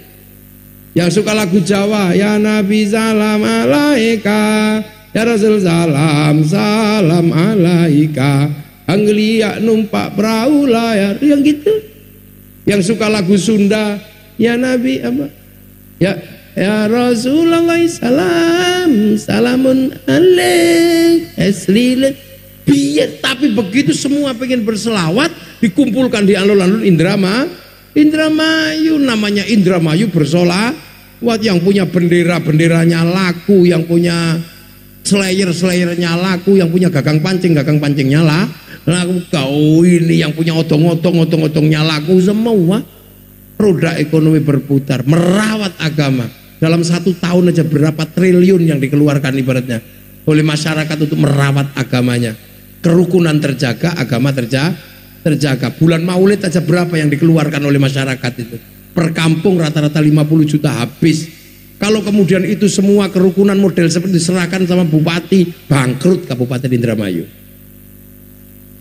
Serahkan sama polisi, polisinya bangkrut, kehabisan anggaran. Serahkan sama tentara-tentaranya bangkrut. Makanya diurus kiai. Makanya tinggal pasrah aja sama kiai. Kiai enaknya gimana, kiai? Tinggal gitu aja. Lah iya kan, makanya kiai-kiai itu bangun aja susah karena duitnya udah habis. Untuk mulutan, untuk hol, keluar uang setiap bulan. Habis mulutan, rejepan, habis rejepan ruahan, habis ruahan nuzulul Quran, habis itu halal bihalal. Itu duit semua. Makanya kiai-kiai itu untuk membangun WC aja susah. Saat itulah negara harus terlibat membantu para kiai. Karena apa? Enaknya ya diambil sama para pemerintah ini. Pemerintah misalnya contoh kemarin ya lagi ribut Covid itu. Coba polisi yang ngelarang jangan sholat Jumat, diopong itu kantor polisinya. Akhirnya polisinya lapor kepada kiai-kiai, tolong jangan sholat Jumat. Kiainya pidato, hadirin besok Jumatannya libur yang ngomong kiai. Itu kalau polisi yang kerja berapa miliar sampai untuk membiayai penghentian Covid Jumatan itu, nggak bisa. Tapi kalau kiai nggak modal mic dok, besok dah Jumatan ya Kang, besok nggak usah mudik ya, enak. Itu menanggulangi terorisme aja beratnya kayak apa polisi. Menghadapi Hizbut Tahrir bendera la ilaha illallah. Itu anggarannya berapa triliun dikeluarkan oleh polisi untuk meredam itu. Kiai tenang, menyelesaikannya gampang. Itu bukan bendera Rasulullah para hadirin. Ini bendera Rasulullah. Enggak, itu bendera Hizbut Tahrir. Kamu kalau anti ini anti la ilaha illallah. Enggak, aku tahlilan ya pakai la ilaha illallah. Saya anti bendera PKI Palu Arit hadirin, tapi kalau ke sawah tetap pakai arit, pergi nukang pakai palu, enteng menyelesaikannya. Murah kalau kiai yang menyelesaikan itu. Kalau polisi anggarannya Pak Rudi berapa itu untuk itu. Awas bahaya Syiah. Ini lagunya Haddad Alwi, lagu Syiah. Itu anggaran gede. Kalau kiai enggak, itu bukan Syiah. Kalau lagu Haddad Alwi aja Syiah, ada lagu yang lebih berat, lagu Indung-Indung. Lu kok beratnya apa kiai? Itu berat, wong aduh Siti Aisyah mandi di kali rambutnya basah, tidak sembahyang tidak puasa. Wong Siti Aisyah kok tidak sembahyang tidak puasa? Itu enggak, itu bukan Siti Aisyah istri Rasulullah, itu Siti Aisyah orang Indramayu. Gitu aja. Siti Aisyah orang Balongan, enteng. Polisi menjelaskan corona ke masyarakat itu anggarannya berapa triliun kemarin. Tapi kiai jelasin corona nggak ribet para hadirin. Ini zaman corona. Ini sebenarnya kehendak Allah. Ini dunia digital. Dunia digital itu dikendalikan oleh medsos, oleh internet.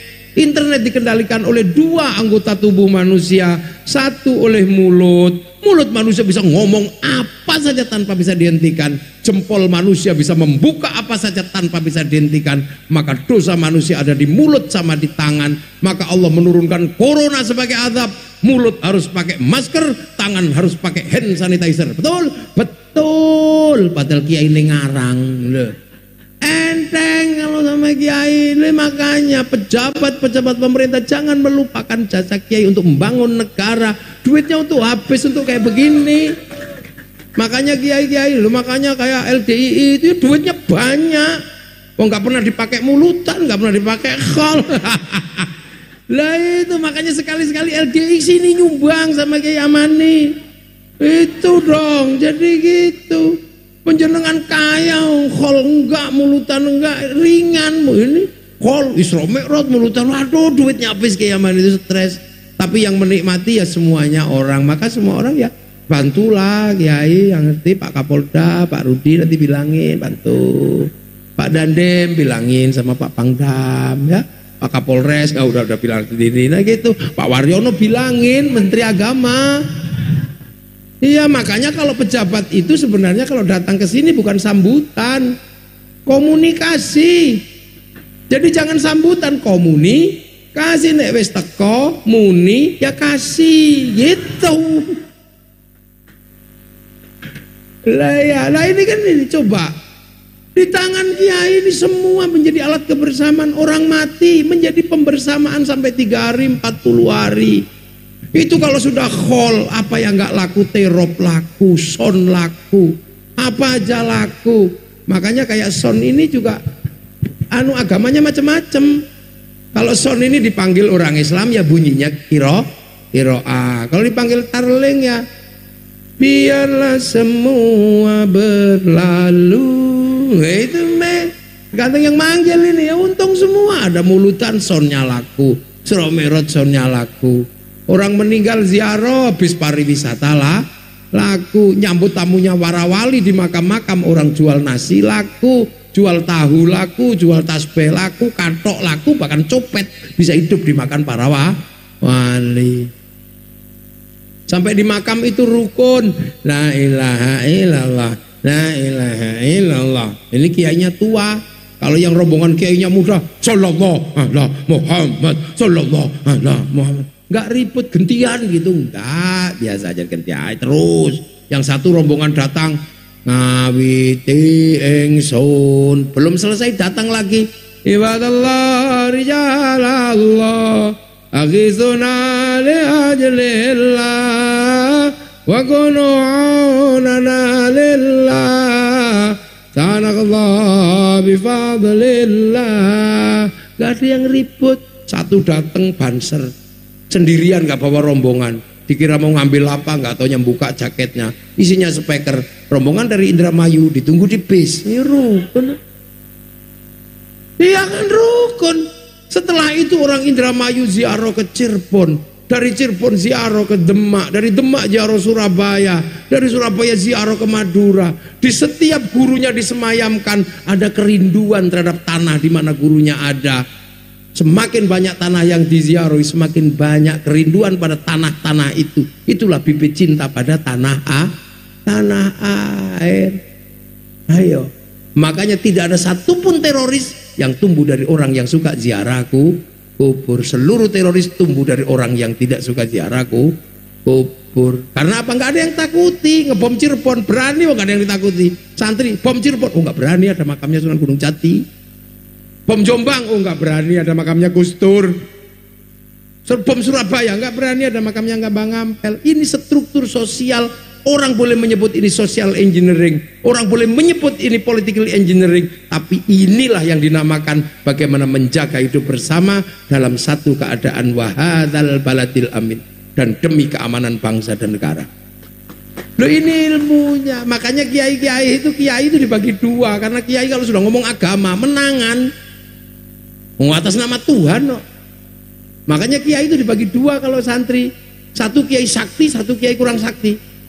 Kalau saya ini kiai kurang sakti, makanya terserah, karena bisa diinterupsi. Gus panas, berhenti saya.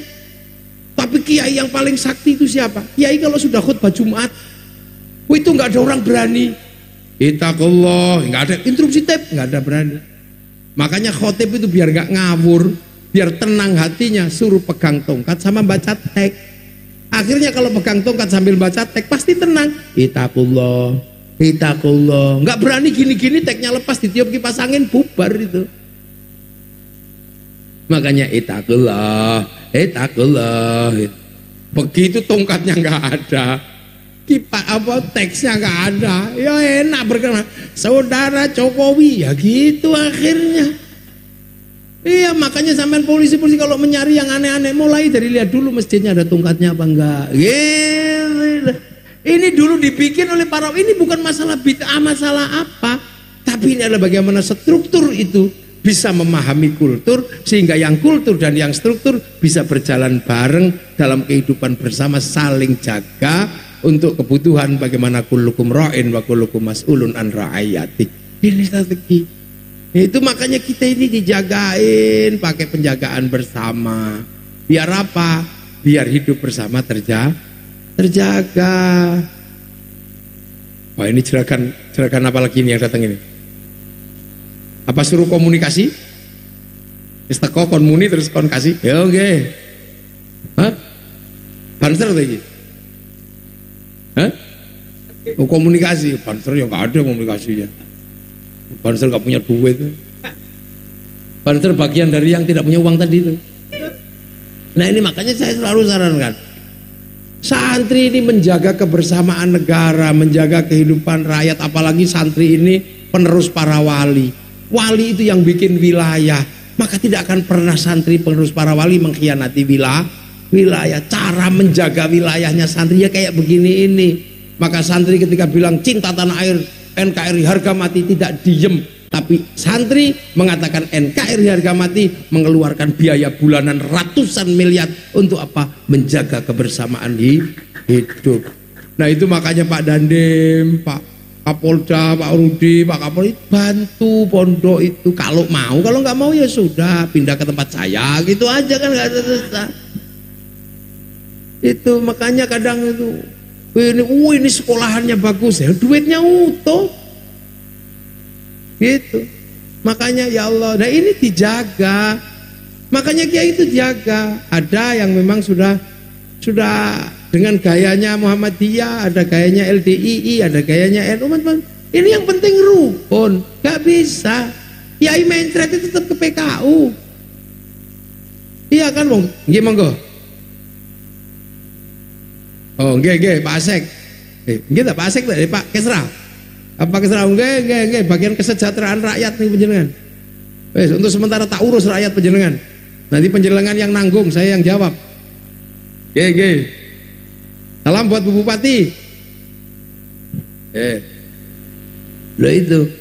Jadi proses itu sebenarnya proses yang disadari, bukan proses yang nggak disadari. Lah itulah makanya eksistensi pesantren itu nggak pernah bisa hilang, karena dia hidup bersama masyarakat, membiayai agamanya. Makanya pendirian pondok pesantren di mana-mana itu sebenarnya semakin indah. Karena apa? Dia menjadi jangkar kehidupan untuk merawat kebersamaan, merawat perbedaan. Nah itu kiai. Makanya kalau kiai ya kayak gitu, itu bentuknya kiai. Kadang ya kiai itu ya mengganti kebo Kiai Slamet, kadang tombak Kiai Pleret. Kiai itu kan bukan otoritas otonom yang cuman satu personifikasi, dia personifikasinya banyak. Nah itu. Jadi kita ini punya kehidupan yang itu dijaga dulu, baru setelah itu kita bisa berbicara yang lain. Itu kan kita bisa berbicara tentang negara, kita bisa berbicara tentang mekanisme al-akhdhu bil jadidil asla, berbicara tentang pendidikan yang jauh, tapi mekanisme dasar itu dijaga. Makanya Allah itu sederhana ketika meletakkan kehidupan manusia, didahului dengan sumpah watin demi buah tin. Itu sumpah Allah kepada Nabi Nuh, ulul azmi, wa zaitun kepada Nabi Isa, Nabi Ibrahim itu Palestina. Wa turi sinin kepada gunung Tur pada Nabi Musa, tapi Rasulullah disumpahi apa? Wa hadzal baladil amin, dan demi keamanan sebuah bangsa dan negara. Untuk apa? Menjamin laqad khalaqnal insana fi ahsani taqwim. Manusia yang baik harus dijaga. Sempurnanya manusia yang baik adalah aman wa amilus lihat, agama juga harus dijaga. Nah, hanya negara yang bisa menjaga manusia yang baik dan agama yang baik. Manusia yang baik akan rusak, agama yang baik akan rusak kalau tidak terjadi penjagaan yang baik terhadap keamanan bangsa dan negara. Maka kiai itu wilayahnya adalah aman wa amilus sholihat. Perangkat-perangkat negara itu adalah menjaga manusia agar tetap baik, tapi baladil amin dijaga oleh TNI Polri. Loh, itu maka penjaga TNI Polri, penjaga keamanan negara ini boleh mengambil manusia yang merusak kemanusiaan. Kiai nggak bisa. Kiai cuma bilangin aja yang gitu rusak, Pak Polisi, Pak TNI. Polisi TNI boleh ngambil, bahkan mempercepat kepergiannya kepada Tuhan juga diperbolehkan. Lihat itu, makanya Kiai nggak berani, nggak bisa, karena yang berada dalam konsep baladil amin adalah TNI Polri. Jadi penjenengan itu jihad yang lebih berat, karena jihad sampean itu nggak kerasa. Jadi jihad ibadah tapi nggak kerasa apa? Ibadah menjaga negara itu kan nggak kerasa. Tapi ibadah yang kerasa itu kan sholat duha, itu kerasa. Makanya sekarang banyak polisi TNI rajin sholat duha. Ya nggak usah ngapain kamu rajin sholat duha. Sholat duha itu biar urusannya TNI, urusannya kiai. Yang polisi-polisi itu ya sudah jaga di kantor sana. Gak usah ribut sholat Idul Fitri, tapi bagaimana kemudian orang sholat Idul Fitri sholatnya tenang, karena gak khawatir motornya dicuri, gak khawatir sendalnya hilang. Itu tugasnya polisi sama TNI.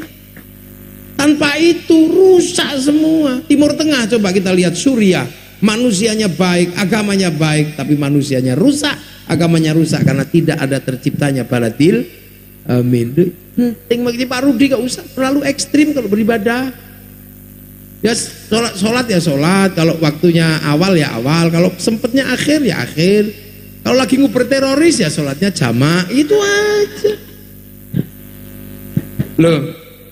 Loh, makanya ada fikih polisi, ada. Harus ada yang nulis fikih polisi, itu harus ada. Karena dikira sholatnya polisi itu sholat yang gini, enggak, jaga ini.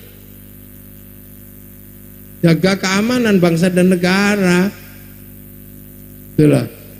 Nah itu hanya ini jam berapa kok jamin bisa.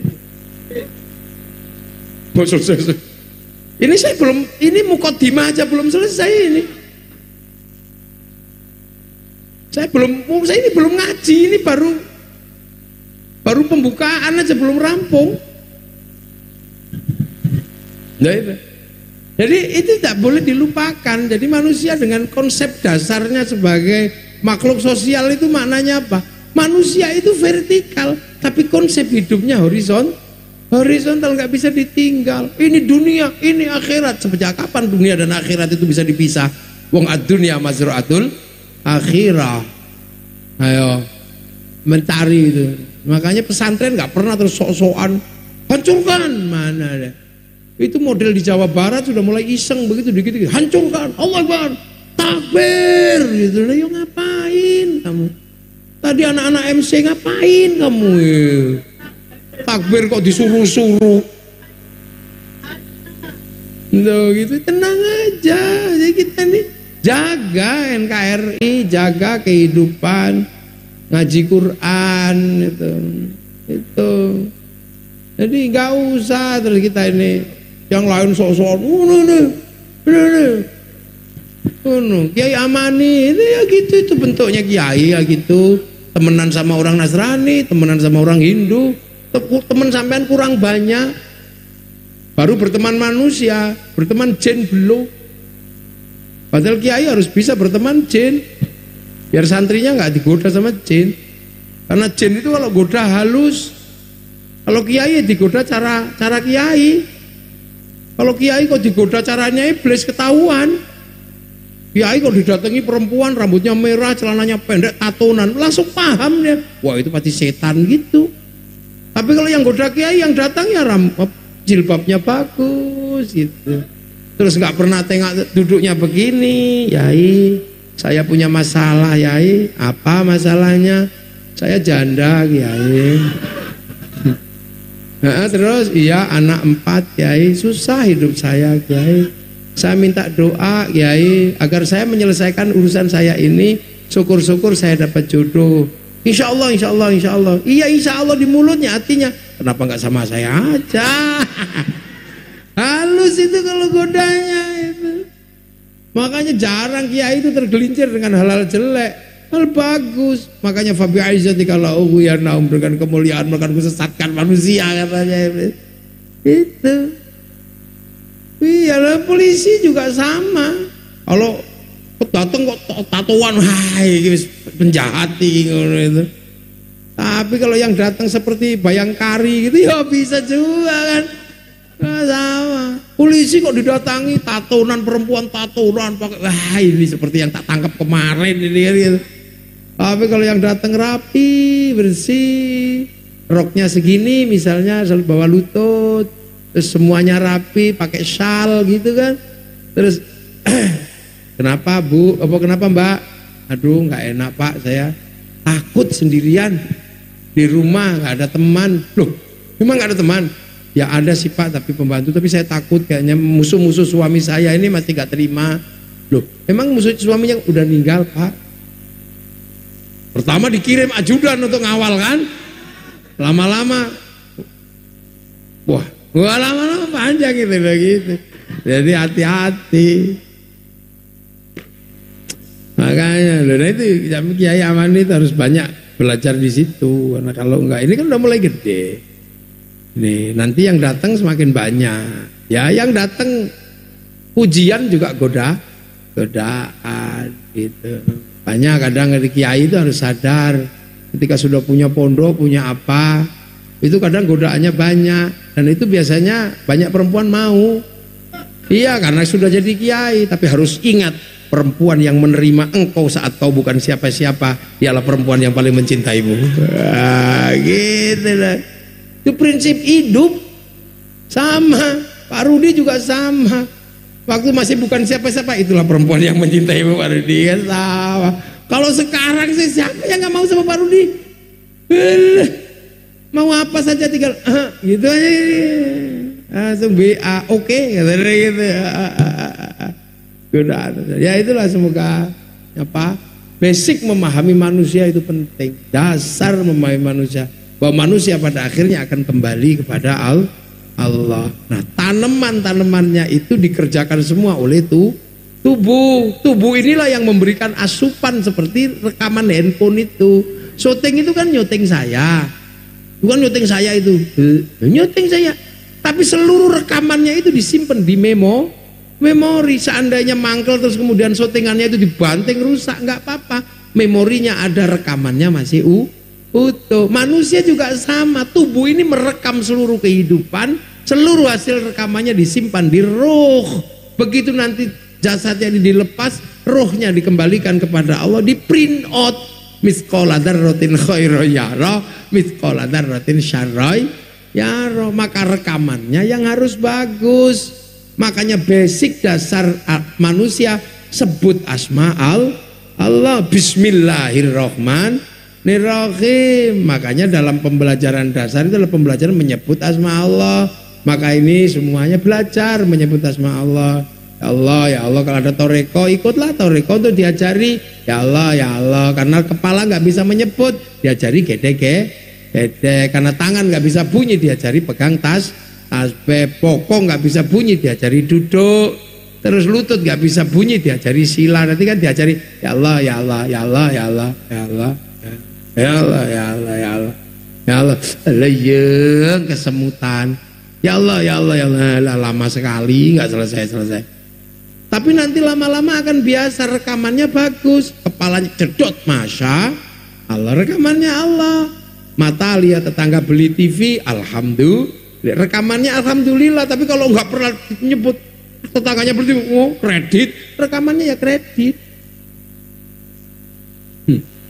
Nah itu makanya orang yang masuk surga itu orang yang banyak khusnudon. Karena apa? Ininya rekamannya Allah semua. Suami ngorok, alhamdulillah, tanpa tak tengok aku masih ngerti suamiku masih hidup. Orang kalau rekamannya jelek, gak pernah dilatih, sendal hilang, oh kambing, ini ya kambing. Begitu di print out ada kambingnya, kambing dipanggil sama Allah, kok kamu ada dalam hatinya orang itu. Iya ya Allah, saya gak terima, saya difitnah sama orang itu, katanya nyuri sendal. Padahal dia akan tahu gak ada kambing nyuri sendal, saya gak terima, dia dimasukkan surga. Orang kalau sudah itu enak, ya Allah, ya Allah, ya Allah, pecah telek, masya Allah, pegang barang panas, subah, rekamannya Allah, tak. Rekamannya Allah. Maka kadang lihat ayam naik masjid, itu kiai itu paling seneng kalau ada ayam naik masjid. Begitu tak ayamnya cerot, wah alhamdulillah ada ayam naik masjid. Terus ini adalah ayam paling pinter di dunia. Karena akhirnya santriku bisa praktek toharoh, membersihkan tele ayam dari atas masjid. Kalau nggak ada tai ayam, praktek toharohnya kayak apa? Nggak bisa. Karena kiai bawa tele ayam juga nggak boleh. Nah itu makanya Allah. Nah itu kalau semuanya kembali kepada Allah, irji'i ila rabbiki, pulang kembali kepada Allah. Sebelum pulang beneran semua dilatih kembali kepada Allah. Irji'i ila rabbiki radiyatan mardiyah fadkhuli fi ibadi wadkhuli jannati. Masuk berserta rombongan. Kenapa? Karena kebaikan tidak bisa berdiri sendiri. Ya, amma ba'du. Nah ini seprapat pembukaan ngaji, belum terusnya. Nanti kapan-kapan kita lanjutkan, saya mau ke Pacitan. Oke, semoga santri yang di sini menjadi santri yang barokah. Pondok yang di sini menjadi pondok yang barokah. Yang hadir ini semua, Pak Rudi, Pak Dandim, Pak Kapolres, Pak Waryono, sampai kepada karir di puncak karir masing-masing dan selamat. Yang ketua Persatuan Pondok Pesantren ini semoga ya paling tidak nanti jadi bupati. Oh, lah ya nek bupati ini kiai apik kan ngono. Nen? Napa nih? Bupati Kerangkeng pundi? Oh. Ora lah. Kayak aku kayaan. Nggih itu. Semoga semua dan tetap rukun, yang LDII tetap rukun nggih. Yang Muhammadiyah rukun, yang NU rukun. La taj'al fi qulubina ghillan lil ladzina amanu. Jangan kau tempatkan hatimu itu punya kebencian, punya perasaan benci sesama kaum muslimin. Kalau ada yang nggak cocok, serahkan sama polisi, udah biar diselesaikan sama TNI Polri. Tuh, ya. Dan semoga orang-orang tua yang mondokkan anaknya diberi kelebihan rezeki, ya, sehingga bisa meneruskan sampai jenjang pendidikan yang lebih baik, lebih tinggi, dan kita semua berada di jalan Allah. Dan kalau kembali pulang panggil dengan husnul khotimah. Al-Fatihah. Iyyaka na'budu wa iyyaka nasta'in. Shiratal mustaqim, shiratal ladzina an'amta 'alaihim ghairil maghdubi 'alaihim waladdallin. Amin.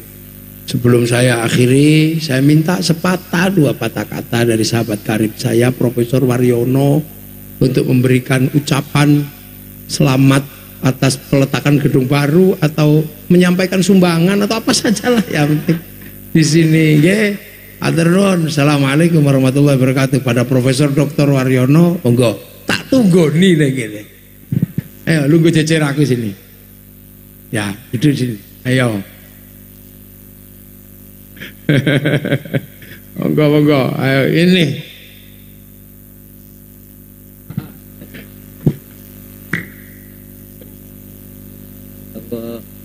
Setengah jam tadi. Assalamualaikum warahmatullahi wabarakatuh. Karena sudah diingatkan oleh Kiai Mufik untuk komunikasi.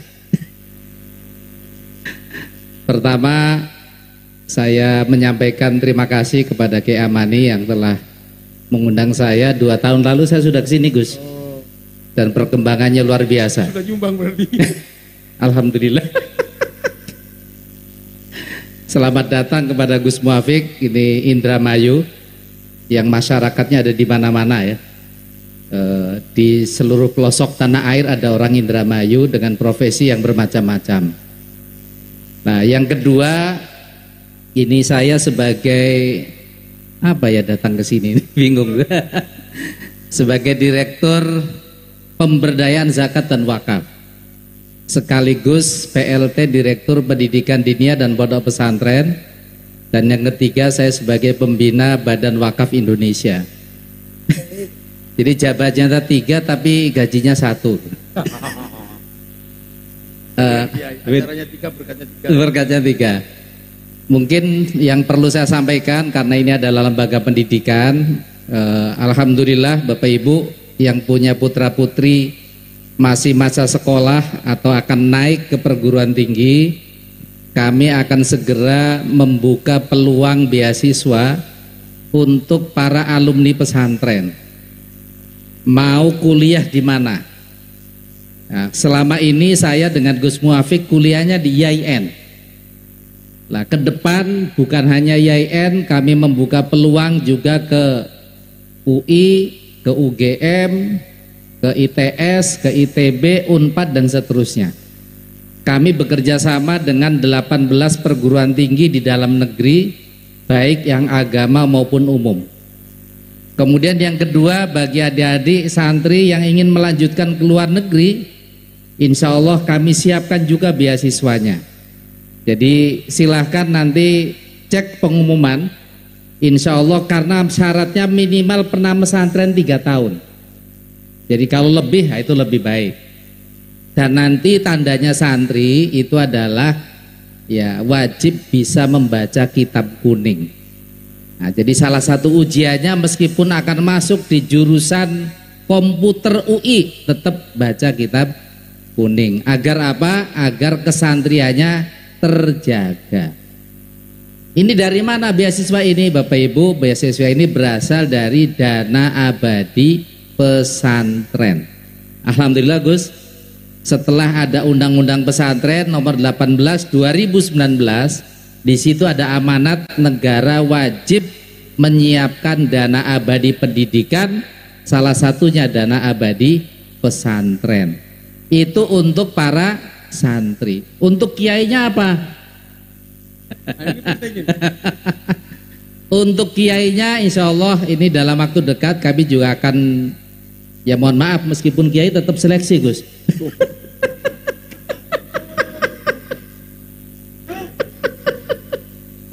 Iya, dalam waktu dekat kami juga akan membuka seleksi untuk para pengasuh pesantren yang pengen jalan-jalan ke Inggris. Nah, ini sengaja kami membuka kerjasama dengan Inggris. Inggris itu negara sekuler, minoritas muslim, tapi wali kotanya muslim. Nah, kita belajar nih dari sana kira-kira untuk Indonesia itu seperti apa. Insya Allah sebelumnya kami mengirim para ustadz ke Jerman. Jadi kalau ke Mesir biasa Gus. Nah, ini ngirimnya ke Jerman, ke Inggris, ke Belanda dan ke Amerika. Biar Kang Azun itu tidak hanya ngelihat Dermayu tok gitu. Nanti kirim ke Yaman. Nah, kalau Kang Azun ke Yaman. Ya, biar bisa membedakan. Jadi itu saja informasi, mudah-mudahan santri-santri yang belajar di pondok ini diniatkan, tadi Gus Muafiq menyampaikan, untuk terus punya cita-cita melanjutkan ke pendidikan tinggi, mondok di berbagai pesantren, karena insya Allah negara hadir untuk para santri. Demikian, kurang lebihnya mohon maaf. Wallahul muwaffiq ila aqwamit thoriq. Wassalamualaikum warahmatullahi wabarakatuh. Allahumma sholli ala sayyidina Muhammad. Allahumma sholli alaihi. Tungani.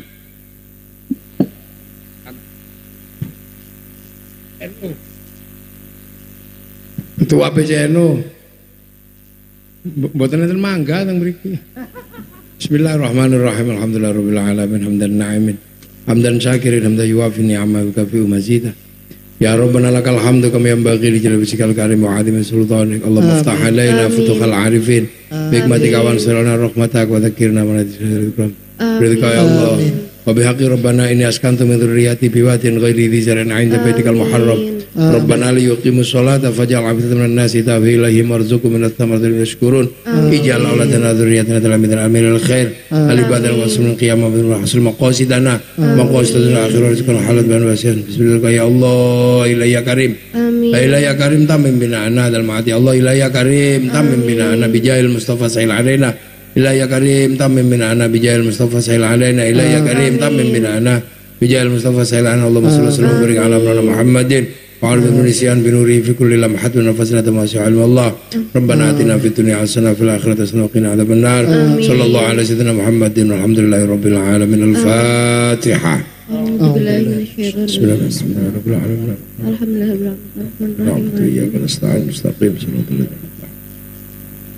Amin.